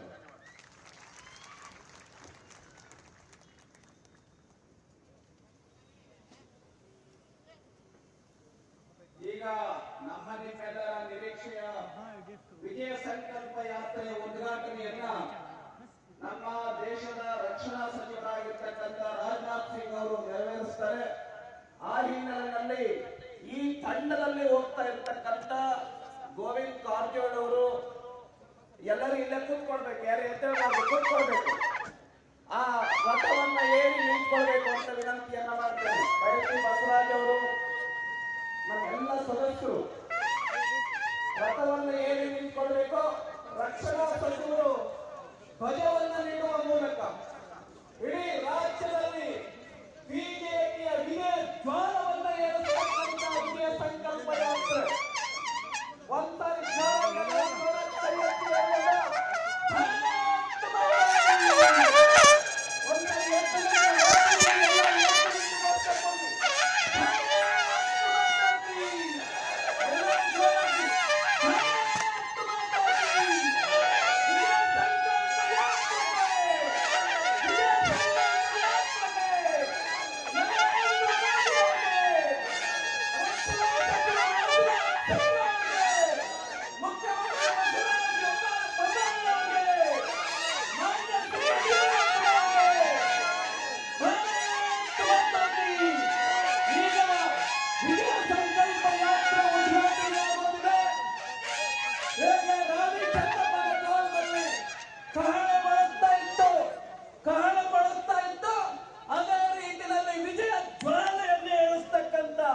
ವಿಜಯ ರಥ ಇಲ್ಲಿಂದ ಪ್ರಾರಂಭ ಆಗ್ತಾ ಇದೆ. ಈ ರಥ ಕಿತ್ತೂರು ರಾಣಿ ಚೆನ್ನಮ್ಮನ ರಥ, ಈ ರಥ ಸಂಗೊಳ್ಳಿ ರಾಯಣ್ಣನ ರಥ, ಈ ರಥ ಕಿತ್ತೂರು ರಾಣಿ ಚೆನ್ನಮ್ಮನ ರಥ. ಬ್ರಿಟಿಷರನ್ನ ಹೇಗೆ ನಮ್ಮ ನಾಡಿನಿಂದ ದೇಶದಿಂದ ಓಡಿಸಿದ್ವಿ, ಅದೇ ರೀತಿಯಲ್ಲಿ ಕಾಂಗ್ರೆಸ್ ಅನ್ನು ಸೋಲಿಸ್ತಕ್ಕಂಥ ರಥ. ಭಾರತೀಯ ಜನತಾ ಪಾರ್ಟಿ ನೇತೃತ್ವದ, ಮುಖ್ಯಮಂತ್ರಿ ನೇತೃತ್ವದ ಯಡಿಯೂರಪ್ಪ ಅವರ ನೇತೃತ್ವದ, ನಳಿನ್ ಕುಮಾರ್ ಕಟೀಲ್ ಅವರ ನೇತೃತ್ವದ ವಿಜಯ ಸಂಕಲ್ಪ ಯಾತ್ರೆ, ವಿಜಯ ದುಂದುಬಿಯನ್ನ, ವಿಜಯ ಜ್ವಾಲವನ್ನ ಏರಿಸತಕ್ಕಂತ ಯಾತ್ರೆ ಈಗ ಪ್ರಾರಂಭ ಆಗಿದೆ. ಸಂಗೊಳ್ಳಿ ರಾಯಣ್ಣ, ಕಿತ್ತೂರು ರಾಣಿ ಚೆನ್ನಮ್ಮನ ಹೆಸರಿನಲ್ಲಿ ಈ ವಿಜಯ ಸಂಕಲ್ಪ ಯಾತ್ರೆ ಪ್ರಾರಂಭ ಆಗಿದೆ.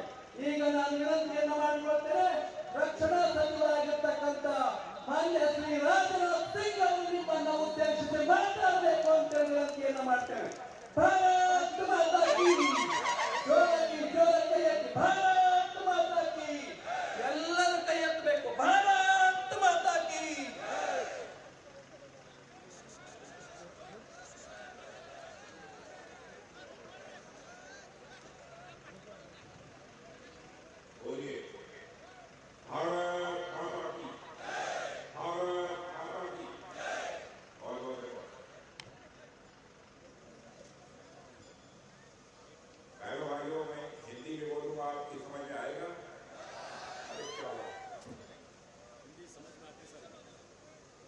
भारतीय जनता पार्टी कर्नाटक के अध्यक्ष member of parliament Shri Nalin Kumar ji काकू और आपके कर्नाटक स्टेट के चीफ मिनिस्टर जिनका आपने अभी अभी भाषण सुना, बहुत ही सीधे, सरल, ईमानदार और निर्णय लेने वाले मुख्यमंत्री ऐसे बसवराज जी मुंबई और हमारे पार्लियामेंट के सारे कामकाज को देखने वाले parliamentary affair minister Shri Pralhad ji Joshi, Karnataka government में मिनिस्टर श्री जी पाटिल जी, श्री रवि कुमार जी, श्री गोविंद कारजोल, श्री लक्ष्मण सवाजी, श्री रमेश जयकोहली, श्री वर्गेश गिरानी, श्रीमती शशकला जोले, श्री आरती बसवरा, श्री शिवराम धक्कर, श्री अनिल भेनाके और इस सभा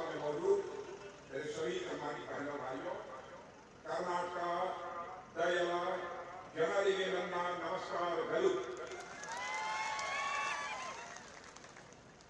भाइयों, आप लोगों ने हम लोगों का बहुत ही खामोशी के साथ स्वागत किया। लेकिन आप जानते हैं हमारी ये परंपरा स्वागत, अभिनंदन और नमस्कार कभी एकतरफा नहीं होना चाहिए। मैं भी अपनी तरफ से शीश झुकाकर आप सभी बहनों भाइयों का हार्दिक अभिनंदन करता हूं। आप सभी का मैं स्वागत करता हूं। और यह बेलवागी, यह पब्लिक मीटिंग हमारे लिए, भारतीय जनता पार्टी के लिए और हमारे मुख्यमंत्री बसवराज बोम्मई के यह कितनी शुभ है कि आप कल्पना नहीं कर सकते। इसलिए शुभ है कि आज इस देश में 3 राज्यों के चुनाव परिणाम आ रहे हैं। इलेक्शन रिजल्ट 3 राज्यों के आ रहे हैं, त्रिपुरा, नागालैंड और मेघालय। आपको जानकर खुशी होगी कि त्रिपुरा और नागालैंड दोनों में भारतीय जनता पार्टी फिर से अपनी गवर्नमेंट बनाने जा रही है, फिर से अपनी गवर्नमेंट बनाने जा रही है। और मेघालय में पहले से अधिक हम लोगों की सीटें बढ़ गई। इसलिए एक बार मैं पुनः आप सबका अभिनंदन करना चाहता हूं। मेरे लिए सौभाग्य का विषय था कि इस अवसर पर मैं आप सबके बीच यहां पर उपस्थित हूं। बहनों भाइयों, इस कर्नाटक प्रदेश का जहां तक प्रश्न है, मैं कह सकता हूं कि इस प्रदेश में पौराणिकता और आधुनिकता दोनों का एक अनूठा संगम हमको देखने को मिलता है। भगवान बसवेश्वर कर्नाटक के कण कण में विराजते हैं। मैं दुनिया के दूसरे देशों में गया हूं, वहां पर भी भगवान बसवेश्वर की चर्चा होती है। यहां पर एक से एक कवि हुए हैं। आदि कवि पंपा, पोन्ना और राणा की स्मृतियां आज भी यहां पर कायम है। और मैं मानता हूं कि यह धरती अक्का महादेवी की यह धरती है। और महारानी लक्ष्मीबाई से पहले अंग्रेजों को चुनौती देने वाले, यदि कहीं पर यदि कोई पैदा हुआ तो इसी कर्नाटक की धरती पर कोई पैदा हुआ है। और रानी चेन्नम्मा की वीर गाथा केवल कर्नाटक में ही लोग नहीं सुनाते हैं, केवल कर्नाटक में ही लोग नहीं जानते हैं, बल्कि दुनिया के दूसरे देशों में चले जाइए, वहां पर रानी चेन्नम्मा के बारे में लोग चर्चा करते हैं। ऐसी यह धरती है। मेरे बहनों भाइयों, उनकी सहयोगी सांगला रायन्ना, मैं मानता हूं हमारा कितना सौभाग्य रहा है आज एक स्थान पर आने के बाद, इस पब्लिक मीटिंग में आने के पहले मुख्यमंत्री बसवराज जी बोम्मई, प्रहलाद जी जोशी और अपने कातिल जी के साथ मैं उनकी प्रतिमा को माल्यार्पण करने के लिए गया और साथ ही साथ उनकी समाधि को भी माल्यार्पण करके मैं मानता हूं कि मैं तो आज धन्य हूं। यह मेरा सौभाग्य है। और मैं मानता हूं वीरता और शौर्य की सदैव कर्नाटक की धरती यह साक्षी रही है। मेरे बहनों भाई, मैं लांस नायक हनुमंतप्पा कोडप्पा को मैं भूल नहीं सकता। एक वह सेना के जवान थे जिन्होंने सियाचिन में दुश्मनों से को ऐसी कड़ी टक्कर दी, ऐसी कड़ी टक्कर दी कि आज तक उसे लोग याद रखते हैं। इसी धरती से पैदा हुए थे। और इतना ही नहीं, कई ऐसे यहां पर बहादुर पैदा हुए। यहां पर फील्ड मार्शल के.एन. करियप्पा कितने बहादुर थे। यहां की माताओं ने कैसे कैसे लालों को, कैसे बेटों को उन्होंने जन्म दिया कि करियप्पा का के बेटे को पाकिस्तान ने बंदी बना लिया था। लोगों ने कहा कि करियप्पा जी कहें तो उनके बेटे को हम छोड़ सकते हैं, लेकिन हमारे यहाँ के कर्नाटक की धरती पर पैदा हुए फील्ड मार्शल के.एन. करियप्पा ने कहा कि हमारा केवल एक बेटा नहीं है, लेकिन जितने भी हमारे युद्धबंदी पाकिस्तान में हैं, वो सभी के सभी हमारे बेटे हैं। जब तक सभी रिहा नहीं होंगे तब तक अपने मैं बेटे की रिहाई की मांग नहीं करूंगा। यह ऐसी धरती है। सूरवीरों को इस धरती ने जन्म दिया है। मेरे बहनों भाई, आज इस बेलगामी की धरती पर यदि हम सब यहां पर उपस्थित हैं तो मैं ये कहना चाहूंगा कि हम जहां पर इस स्थान की गौरवशाली परंपरा को याद कर रहे हैं, आप सब तालियां बजाकर उसका स्वागत कर रहे हैं, तो वहीं पर आज इस बात की आवश्यकता है, यह विजय संकल्प यात्रा है। तो मेरे बहनों भाइयों, एक बार हाथ उठाकर आप यह संकल्प लीजिए कि हम फिर से कर्नाटक में 2/3 मेजॉरिटी, 2/3 बहुमत से भारतीय जनता पार्टी की सरकार बनाएंगे और नए कर्नाटक का हम निर्माण करेंगे। हाथ उठाकर एक बार सभी संकल्प लीजिए, बोलिए भारत माता की। बहुत बहुत धन्यवाद। मैं मानता हूं इस यात्रा के लिए बहुत सोच समझकर बेलगावी का चयन किया गया है। बेलगावी का चयन शायद इसलिए हमारे कातिल जी ने किया होगा, हमारे बसवराज जी बोम्मई आपके लोकप्रिय मुख्यमंत्री ने किया होगा, प्रहलाद जी ने किया होगा और हमारे येदियुरप्पा जी ने किया होगा, क्योंकि यह बेलगावी यह कर्नाटक का मस्तक है। बहनों भाइयों, यह बेलगावी तो सचमुच सबसे ऊंचा स्थान जो मनुष्य के शरीर में होता है, मस्तक का शिर, वह है यह बेलगावी। इसलिए मैं यहां पर आप लोगों से अपील करने आया हूं। 2018 में चुनाव हुआ था, भारतीय जनता पार्टी उस समय पहली बार सरकार बनाई थी। 6 दिन की केवल सरकार येदियुरप्पा जी की बनी थी। उसके बाद 1.5 साल तक यहां पर कुमार स्वामी जी की सरकार रही। 2 वर्षों तक यहां पर येदियुरप्पा जी की सरकार रही, लेकिन अपने स्वास्थ्य कारणों से येदियुरप्पा जी ने यह फैसला किया, लंबे समय तक कर्नाटक की जनता की हमने सेवा की है, अब मैं इस सत्ता के पद से अपने संन्यास लेना चाहता हूं। और उन्होंने उनकी सहमत से यह तय हुआ कि कर्नाटक की शासन की बागडोर कौन संभाल सकता है। यह फैसला हुआ कि जो बहुत ही सज्जन व्यक्ति हो, सीधा व्यक्ति हो, सरल व्यक्ति हो, निर्णय लेने वाला डिसाइसिव यदि कोई व्यक्ति हो, तो बसवराज बोम्मई को यहां का चीफ मिनिस्टर बनाया जाना है। और भाषण कर रहे थे आपने देखा होगा कितनी सहजता की, कितनी सरलता की, कितनी मधुर वाणी वह बोल रहे, कहीं पर कोई शोर शराबा नहीं, कुछ नहीं। बहनों भाइयों, यदि यहां के धरती पुत्र राजनेता येदियुरप्पा जी ने यह त्याग पत्र लिया है, तो मैं समझता हूं कि उसका सम्मान पूरे कर्नाटक के द्वारा किया जाना चाहिए। क्योंकि येदियुरप्पा जी, आप लोगों को जानकारी होगी कि वह कर्नाटक के नेता हैं। भारतीय जनता पार्टी में उनका कितना बड़ा सम्मान है। येदियुरप्पा जी ने जो ही राजनीति से हटने की बात कही, यानी सत्ता की राजनीति से हटने की बात कही, तो उसी समय हमारे प्रधानमंत्री मोदी जी और पूरी पार्लियामेंट्री बोर्ड ने यह फैसला किया, अब वहां से येदियुरप्पा जी को लाकर पार्लियामेंट्री बोर्ड, जो सबसे ऊंची संस्था होती है किसी राजनीतिक पार्टी की, उसका सदस्य बना दिया जाए। और बहनों भाइयों, हम लोगों ने येदियुरप्पा जी को उसका सदस्य बनाया। कर्नाटक की जो उन्होंने सेवा की, उसको भारतीय जनता पार्टी कभी नहीं भूल सकती। उसका हमने स्वागत किया, अभिनंदन किया। आज हमारे येदियुरप्पा जी की भी यही इच्छा है।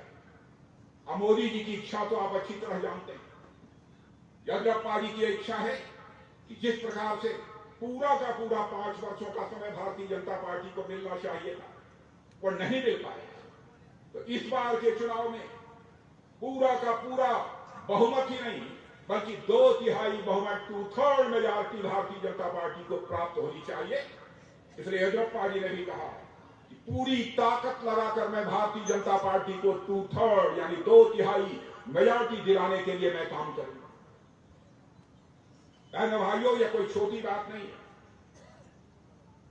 5 साल के लिए सरकार बने, और मैं आपको विश्वास दिलाना चाहता हूं, आप में से भी कुछ मुझे मेरे बारे में भी जानते होंगे, उनको भी मालूम होगा हमारे भारत के प्रधानमंत्री आदरणीय नरेंद्र मोदी जी के व्यक्तित्व और कर्तृत्व से भी आप अच्छी तरह परिचित होंगे। बहनों भाइयों, उनके नेतृत्व में मैं यकीन दिलाता हूं, 5 वर्षों का यदि पक्का समय आपने भारतीय जनता पार्टी को दे दिया, तो इस दक्षिण भारत में कर्नाटक को नंबर 1 का राज्य बनने से दुनिया की कोई ताकत हमको नहीं रोक सकती।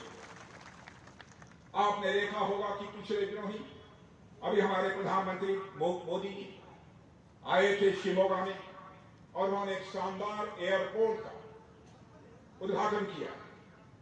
हुबली के बाद ये शिमोगा का एयरपोर्ट बन जाने के कारण, इसका उद्घाटन होने के कारण एयर कनेक्टिविटी से यह पूरा का पूरा क्षेत्र जुड़ गया।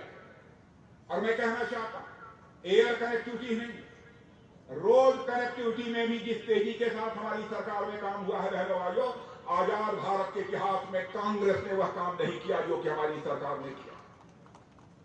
9 वर्षों के अंदर, विद इन 9 ईयर्स, हमारी गवर्नमेंट ने 3.5 लाख 3.5 लाख किलोमीटर ग्रामीण सड़कों को, गांव के सड़कों को हमारी गवर्नमेंट ने, यानी मोदी जी की गवर्नमेंट ने बनाया है मेरे भाई। जो काम कांग्रेस की सरकार 50 वर्षों में नहीं कर पाई, उस काम को हमारे प्रधानमंत्री मोदी जी ने 9 वर्षों के अंदर पूरा किया। नेशनल हाईवे आज चौड़ी चौड़ी सड़कें आपको दिखाई दे रही हैं। आपको जानकर आश्चर्य होगा, 9 साल के अंदर ही 80,000 किलोमीटर, 80,000 किलोमीटर नेशनल हाईवे बनवाने का काम यदि किसी ने किया है तो हमारे भारत के प्रधानमंत्री नरेंद्र मोदी ने किया है मेरे बहनों।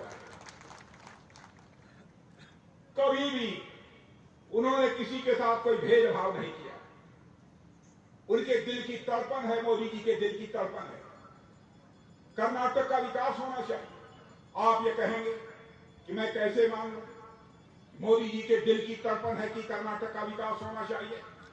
तो मैं कुछ उदाहरण आपको देना चाहता हूं। अभी एयरपोर्ट का आपने देखा, तुमकुर में आपने देखा, कर्नाटक की धरती पर हिंदुस्तान एरोनॉटिक्स लिमिटेड बहनों भाइयों हेलीकॉप्टर तैयार करेगी, लड़ाकू हेलीकॉप्टर तैयार करेगी। यह कर्नाटक की धरती पर होगा।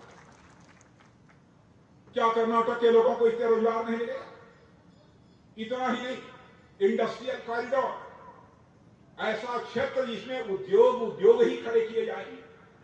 चेन्नई से लेकर बेंगलुरु तक एक इंडस्ट्रियल कॉरिडोर, और साथ ही साथ हैदराबाद से लेकर बेंगलुरु तक एक इंडस्ट्रियल कॉरिडोर, और मुंबई से लेकर बेंगलुरु तक एक इंडस्ट्रियल कॉरिडोर, 3 इंडस्ट्रियल कॉरिडोर इस कर्नाटक में खड़ा करने का काम यदि किसी भारत माता के सपूत ने किया है तो भारत माता के सपूत का नाम है श्री नरेंद्र मोदी, भारत के प्रधानमंत्री।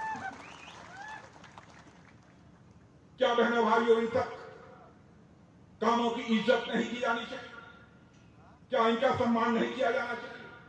और मैं दावे के साथ कह सकता हूं, यह मुंबई और जो बेंगलुरु जो औद्योगिक कॉरिडोर, इंडस्ट्रियल कॉरिडोर यह जो बनाया जा रहा है, बहनों भाइयों, बेलगावी के लोगों को भी बहुत बड़ा उसका लाभ मिलने जा रहा है, मैं आपको यकीन दिलाता हूं। कर्नाटक में बराबर सूखे की समस्या रहती है, पानी का अभाव रहता था कि नहीं? मैं इधर पूछना चाहता हूं, कर्नाटक में खेत की सिंचाई के लिए पानी का संकट पहले रहता था कि नहीं? रहता था।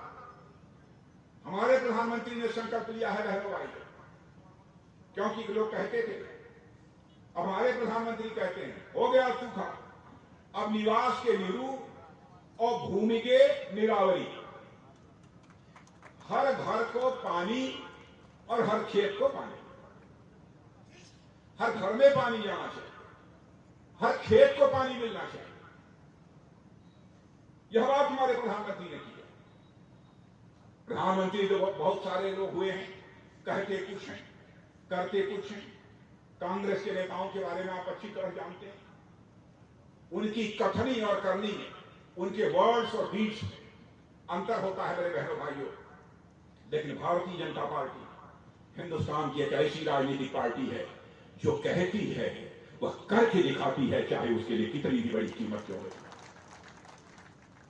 और यहां बैठे हुए हमारे पत्रकार मित्र भी, मैं उनसे भी कहना चाहता हूं, भारतीय जनता पार्टी का इलेक्शन मैनिफेस्टो उठाकर देख लीजिए। इसके पहले के भी जो चुनाव है, हमने जो कहा था वह न किया हो तो हमारे ऊपर सवालिया निशान लगा दिए।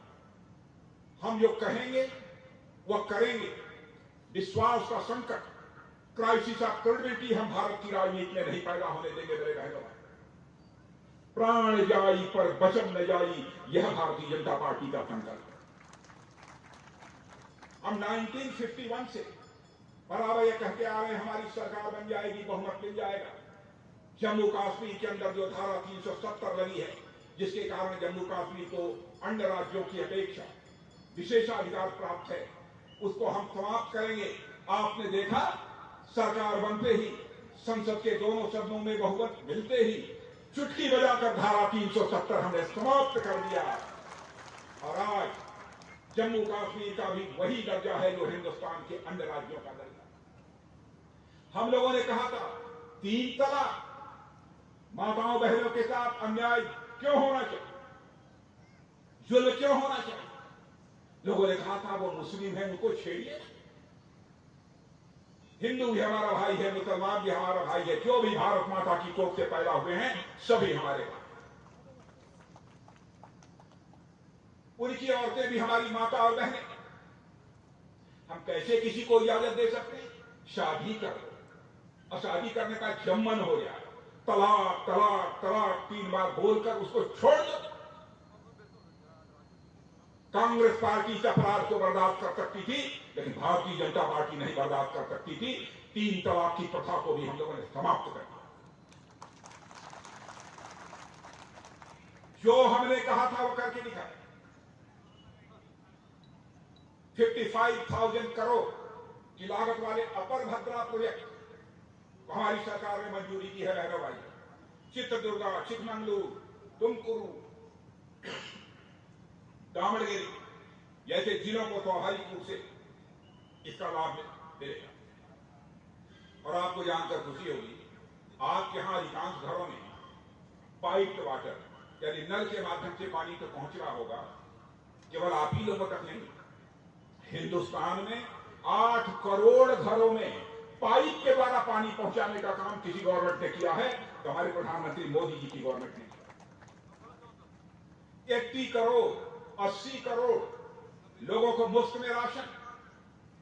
क्या बहनों भाइयों, आपने सोचा था कोई ऐसा भी प्रधानमंत्री आएगा, कोई ऐसी भी सरकार आएगी जो लगातार साल, 1.5 साल, 2 साल तक बिना पैसे के मुफ्त में लोगों को राशन मुहैया कराने का काम करेगी? मैं आपसे पूछना चाहता हूं, क्या कभी आपने सोचा था कि वह दिन भी आएगा कि मुफ्त में हमको राशन मिलेगा? क्या हाथ उठाकर बताइए, क्या कभी सोचा था कि नहीं सोचा? 80 करोड़ लोगों को मुफ्त में राशन मुहैया कराने का काम फूड सिक्योरिटी के तहत बहनों भाई हमारी गवर्नमेंट कर। कोविड का संकट यहां आया था कि नहीं आया था? भैया मैं आपसे पूछना चाहता हूं, कोविड का संकट था कि नहीं आता? था ना? मैं दावे के साथ कहता हूं कि यहां जितने लोग बैठे हैं सबको कम से कम 2 बार या 3 बार कोविड का वैक्सीन लग गया हो। ना लगा हो तो हाथ मत उठाइए। यदि वैक्सीन लग गया हो तो सारे लोग हाथ उठाइए इनको लग गया। आपको मैं बताना चाहता हूं मेरे बहनों भाई, अमेरिका, इंग्लैंड, जापान, फ्रांस, बड़े बड़े जो शास्त्रीय देश हैं, बहुत सारे जो धनवान देश माने जाते हैं, वहां भी लोगों को मुफ्त वैक्सीन नहीं लगा है। जो काम मोदी जी ने कर दिया है दुनिया में कहीं नहीं हुआ है। हार्वर्ड यूनिवर्सिटी का आपने नाम सुना? हार्वर्ड यूनिवर्सिटी की एक रिपोर्ट आई है।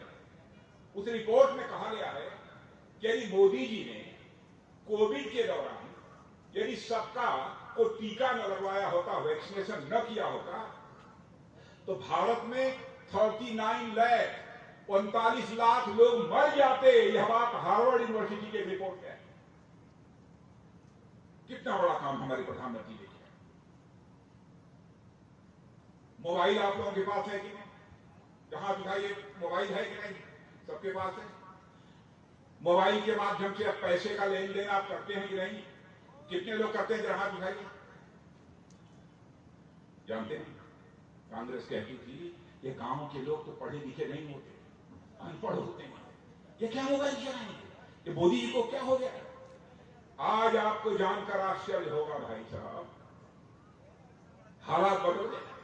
आज स्थिति यह है कि पिछले 9 साल में लगभग 13 लाख करोड़, 1 लाख करोड़ नहीं, 1,000 करोड़ नहीं, 13 लाख करोड़ मोबाइल से हमारे देश के नागरिकों ने इधर से उधर कर दिया है। मेरे भाइयों, यह करिश्मा भी यही हुआ है कि हमारे प्रधानमंत्री नरेंद्र मोदी के कारण। चाहे कोई छोटी बात है, कांग्रेस के हाई फाई नेता ये कहते थे, अरे बीजेपी वाले क्या हो गया है इनको, गांव के लोग मोबाइल चलाएंगे, यूपीआई से पैसे का इधर उधर करेंगे, ये कहा करते थे। हम लोगों ने दिखा दिया यानी डिजिटल रिवॉल्यूशन, डिजिटल क्रांति इस देश में हुई है, उसका फ्लैग बियरर, उसमें प्रमुख यदि भागीदारी यदि किसी के हमारे देश के गांव में रहने वाले किसानों की है, हमारे गांव में रहने वाले गरीबों की करके हम लोगों ने देखा। और मैं आपको याद दिलाना चाहता हूं, बाद में जो हमारे नौजवान पैदा हुए हैं, मैं उनसे कहूंगा आप पूछ लेना, राजीव गांधी जी भारत के प्रधानमंत्री थे। एक बार उन्होंने कहा, मैं क्या करूं, मैं 100 पैसा दिल्ली से भेजता हूं जनता के लिए, नीचे पहुंचते पहुंचते केवल 14 पैसा लोगों की जेबों में पहुंच पाता, शेष पैसा करप्शन की भेंट चढ़ जाता। यह लाचारी व्यक्त की, लेकिन इस चुनौती को भारत की राजनीति में किसी ने स्वीकार किया है तो हमारे प्रधानमंत्री नरेंद्र मोदी ने स्वीकार किया। किसान सम्मान निधि जो आपको मिलती है, बहनों भाइयों, 100 पैसा यदि दिल्ली के बैंक से चलता होगा तो आपके खाते में 100 का 100 पैसा पहुंचता होगा, 1 पैसा भी इधर उधर नहीं होगा। और बहनों भाइयों, यदि हमारी बात सच हो तो एक बार हाथ उठाकर ताली बजा दीजिएगा तो मैं मान लूं कि हमारी बात सच है। हाथ उठा के जब ताली बजा दिए तो मैं मान लूंगा। मीडिया के मित्रों, यह रिस्पॉन्स जनता का देखिए, यह करिश्माई काम यदि किसी ने किया है तो हमारे प्रधानमंत्री मोदी जी ने किया। केवल भाषण देने से भ्रष्टाचार समाप्त नहीं होगा, सिस्टम में बदलाव लाकर, व्यवस्था में परिवर्तन लाकर ही भ्रष्टाचार को समाप्त किया जा सकता है, और कोई दूसरा चारा नहीं। राजीव गांधी जी ने कहा था, भ्रष्टाचार लाइलाज, भ्रष्टाचार लाइलाज है, भ्रष्टाचार का इलाज हो ही नहीं। हमारे मोदी जी ने सीना ठोक कर कहा है, मेरे साथियों, भ्रष्टाचार लाइलाज नहीं है, मेरे पास भ्रष्टाचार का पक्का इलाज है, पक्का इलाज है, और वह इलाज कर देगा। लोग कहते हैं, भारत, कांग्रेस के लोग कहते हैं महंगाई बढ़ रही है, महंगाई बढ़ रही है। बहनों भाइयों, कोविड के कारण दुनिया के एक देश का नाम कोई मां का लाल हमको बतला दे जहां महंगाई न बढ़ी। कांग्रेस के लोग देश की जनता को गुमराह कर रहे हैं। सारी दुनिया में सबसे कम महंगाई यदि कहीं बढ़ी है तो केवल भारत में बढ़ी है। मेरे बहनों भाइयों, सारी दुनिया के देशों में ज्यादा महंगाई बढ़ी है। कोई ऐसा संकट यदि देश की जनता के सामने पैदा होगा, उस संकट का भी निवारण हम करेंगे, मैं आपको विश्वास दिलाना चाहता हूं। भारत की अर्थव्यवस्था कैसी हो गई है, आपको जानकर खुशी होगी। पहले जब हमारी सरकार बनी थी 2014 में, जब मोदी जी प्रधानमंत्री बने थे, तो हमारे देश की इकोनॉमी यानी अर्थव्यवस्था दुनिया के सारे देशों को मिलाकर 10वें 11वें स्थान पर थी, 10th 11th पोजीशन पर थी। आज सीना ठोक कर आप कहो कि हमारे देश की इकोनॉमी, हमारे देश की अर्थव्यवस्था दुनिया के टॉप 5 कंट्रीज में आकर खड़ी हो गई है। दुनिया की 5 कंट्री, क्या छोटी उपलब्धि है? अभी मॉर्गन स्टैनले, एक बहुत बड़ी शख्सियत, इन लोगों ने कहा है, उसके लोगों ने कहा है कि वह दिन दूर नहीं है कि 2027, 2027, 28 यानी 4-5 साल में ही अमेरिका और चीन के बाद सबसे बड़ी अर्थव्यवस्था, सबसे बड़ी इकोनॉमी इस दुनिया की किसी की होने जा रही है तो भारत की होने जा रही है। बहनों भाइयों, भारत की होने जा रही है।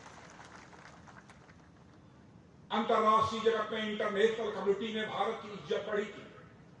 पहले भारत के लोग दुनिया के दूसरे देशों में जाते थे तो उनकी बातों को लोग गंभीरतापूर्वक नहीं सुनते थे, एक कान से सुनते थे, दूसरे से निकाल देते। लेकिन आज इंटरनेशनल फोरम पर, अंतर्राष्ट्रीय मंचों पर भारत कुछ बोलता है तो मेरे बहनों भाइयों, दुनिया कान खोलकर सुनती है कि भारत बोल क्या रहा है। यह भारत की हैसियत बढ़ी है। क्या आपको गर्व की अनुभूति नहीं होती कि हमारे देश की इज्जत, हमारे देश की प्रतिष्ठा सारी दुनिया में बढ़ी है? आतंकवाद का भी सफाया करने में काफी हद तक हम लोगों ने कामयाबी हासिल की।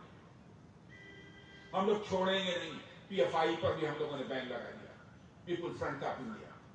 जो दहशत पैदा करेगा, जो आतंक पैदा करेगा, उसको हमारी सरकार किसी भी सूरत में माफ नहीं करेगी। अब कांग्रेस की हालत क्या है? कांग्रेस के एक नौजवान नेता हैं, जानते हैं? जानते हैं? जानते हैं नहीं? और उनकी लांचिंग की जा रही है, लांचिंग की जा रही है। भारत जोड़ो यात्रा बनी। भाई भारत जोड़ो यात्रा, भारत को जो 2 खंडों में टूटना था वो तो 15 अगस्त 47 के पहले टूट गया 2 खंडों में। मैं सोचा कि भारत जोड़ो यात्रा पर निकल रहे हैं राहुल जी, शायद वह कराची जाए, शायद लाहौर जाए, नहीं गए। किसको जोड़ने का काम कर रहे हैं? पूरा भारत एक है, एकजुट है।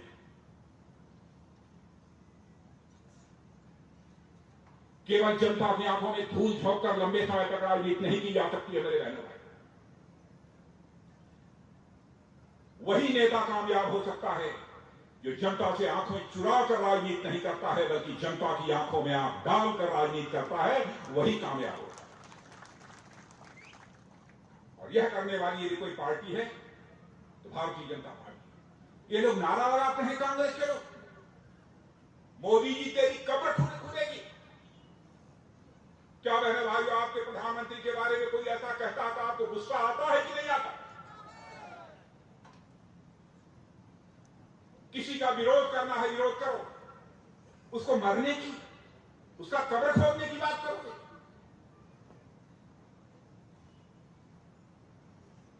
और मैं कहना चाहता हूं बहनों भाइयों, वह मोदी जी की कब्र नहीं खोद रहे हैं, यह कहकर वो अपनी कब्र खोद रहे हैं।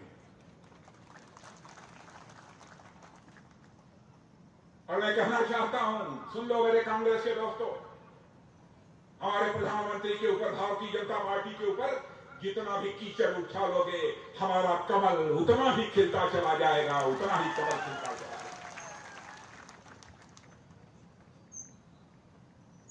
भारतीय जनता पार्टी को आप अच्छी तरह समझ चुके हैं मेरे बहनों भाई। और आप तो आप समझ लीजिए, पहले तक 2G का जमाना था, 5G का आ गया। 6 लाख किलोमीटर, वारे मोदी जी कमाल कर दिया। 6 लाख किलोमीटर ऑप्टिकल फाइबर बिछवा दिया भारत के अंदर। क्या करिश्माई काम किया। बहनों भाइयों, संयुक्त राष्ट्र संघ के नेता भी अब हमारे प्रधानमंत्री मोदी की तारीफ कर रहे हैं। ये कोई छोटी बात नहीं है। और अभी सबसे बड़ा एक सौदा हुआ है, 470 जहाज खरीदने का ऑर्डर बोइंग की, एयरबस को दिया गया है। 470 जहाज भारत में आएगी। एविएशन इंडस्ट्री का सबसे बड़ा ऑर्डर। कंपनी जो आप कहेंगे उससे भारत का लाभ क्या होगा? भारत के नौजवानों को रोजगार मिलेगा। इसी बेंगलुरु में बोइंग विमान के, बोइंग प्लेन के दरवाजे, पैनल और सॉफ्टवेयर इसी बेंगलुरु के ही नौजवान बनाने का काम करते हैं। बहनों भाइयों, रोजगार बढ़ेगा, इसलिए मैं इसकी चर्चा कर रहा हूं। हमारे प्रहलाद जोशी जी ने बताया, डिफेंस, रक्षा, मैं रक्षा मंत्री हूं। पहले क्या होता? गोले, बारूद, बंदूक, तोप, टैंक, यह दुनिया के दूसरे देशों से मंगाई है। भाइयों, हमारे प्रधानमंत्री ने फैसला किया है, अब हम दुनिया के दूसरे देशों से अब टैंक, तोप, मिसाइल, बम अब नहीं खरीदेंगे, बल्कि इसी भारत की धरती पर हमने सारी चीजें बनाएंगे। और केवल भारत के लिए नहीं बनाएंगे, हम सारी दुनिया के लिए बनाएंगे। Make in India and make for the world. Make in India, Bharat में बनाओ, और मेक फॉर द वर्ल्ड, सारी दुनिया के लिए। लोग हमसे खरीदें, हमारा एक्सपोर्ट बढ़े, हमारे लोगों को रोजगार मिले। अब तुमकुरू में जिसकी मैं चर्चा कर रहा था, हमारे बसवराज जी बंबई थे। बहनों भाइयों, ये चल जो हेलीकॉप्टर बनाने का जो फैसला किया है, कोई छोटी बात नहीं। क्या हो गया है कांग्रेस के लोग? सेना के शौर्य पराक्रम पर, सेना के बहादुरी के ऊपर यह सवालिया निशान लगाते हैं। बहनों भाइयों, देश का रक्षा मंत्री होने के नाते मैं कहना चाहता हूं, हमें अपने सेना के जवानों पर गर्व है। सेना के जवानों पर गर्व है, और सेना के जवानों ने जो करिश्माई काम किया है, यदि मैं खुलकर बता दूं मेरे बहनों भाइयों, तो आपका सीना चौड़ा हो जाएगा। बहनों भाइयों, ऐसा करिश्माई काम हमारे सेना के जवानों ने, उनके ऊपर भी ये सवालिया निशान लगाते हैं। इसलिए मैं आप सबसे कहना चाहता हूं बहनों भाइयों, आपका समर्थन इस बार के चुनाव में भारतीय जनता पार्टी को प्राप्त होना चाहिए। और केवल हमको मेजॉरिटी बहुमत नहीं चाहिए, हमको 2/3 मेजॉरिटी चाहिए, 2/3 बहुमत चाहिए। बसवराज जी बंबई कैसे व्यक्ति हैं, मुझे धीरे धीरे आप लोगों को सबको पता लग जाएगा। और यदि आपका समर्थन है तो मैं चाहूंगा एक बार दोनों हाथ ऐसे उठाकर आप सभी आशीर्वाद दीजिए, और आप सभी लोग मंच से खड़े हो जाइए आशीर्वाद प्राप्त करने के लिए। एक बार हाथ उठाकर बोलिए, भारत माता की, भारत माता की। बहुत बहुत धन्यवाद।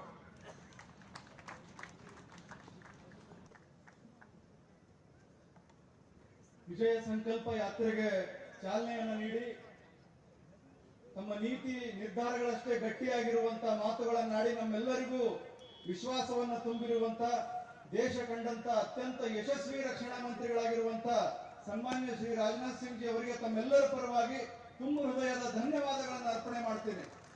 ಈ ಸಭೆಯನ್ನು ಉದ್ದೇಶಿಸಿ ವಂದನಾರ್ಪಣೆಗಳನ್ನು ಸಲ್ಲಿಸಬೇಕು ಅಂತ ಹೇಳಿ ಸಂಜಯ್ ಕುಬಲ್ ಅವರೆಲ್ಲ ವಿನಂತಿ ಮಾಡ್ಕೊಳ್ತೇನೆ.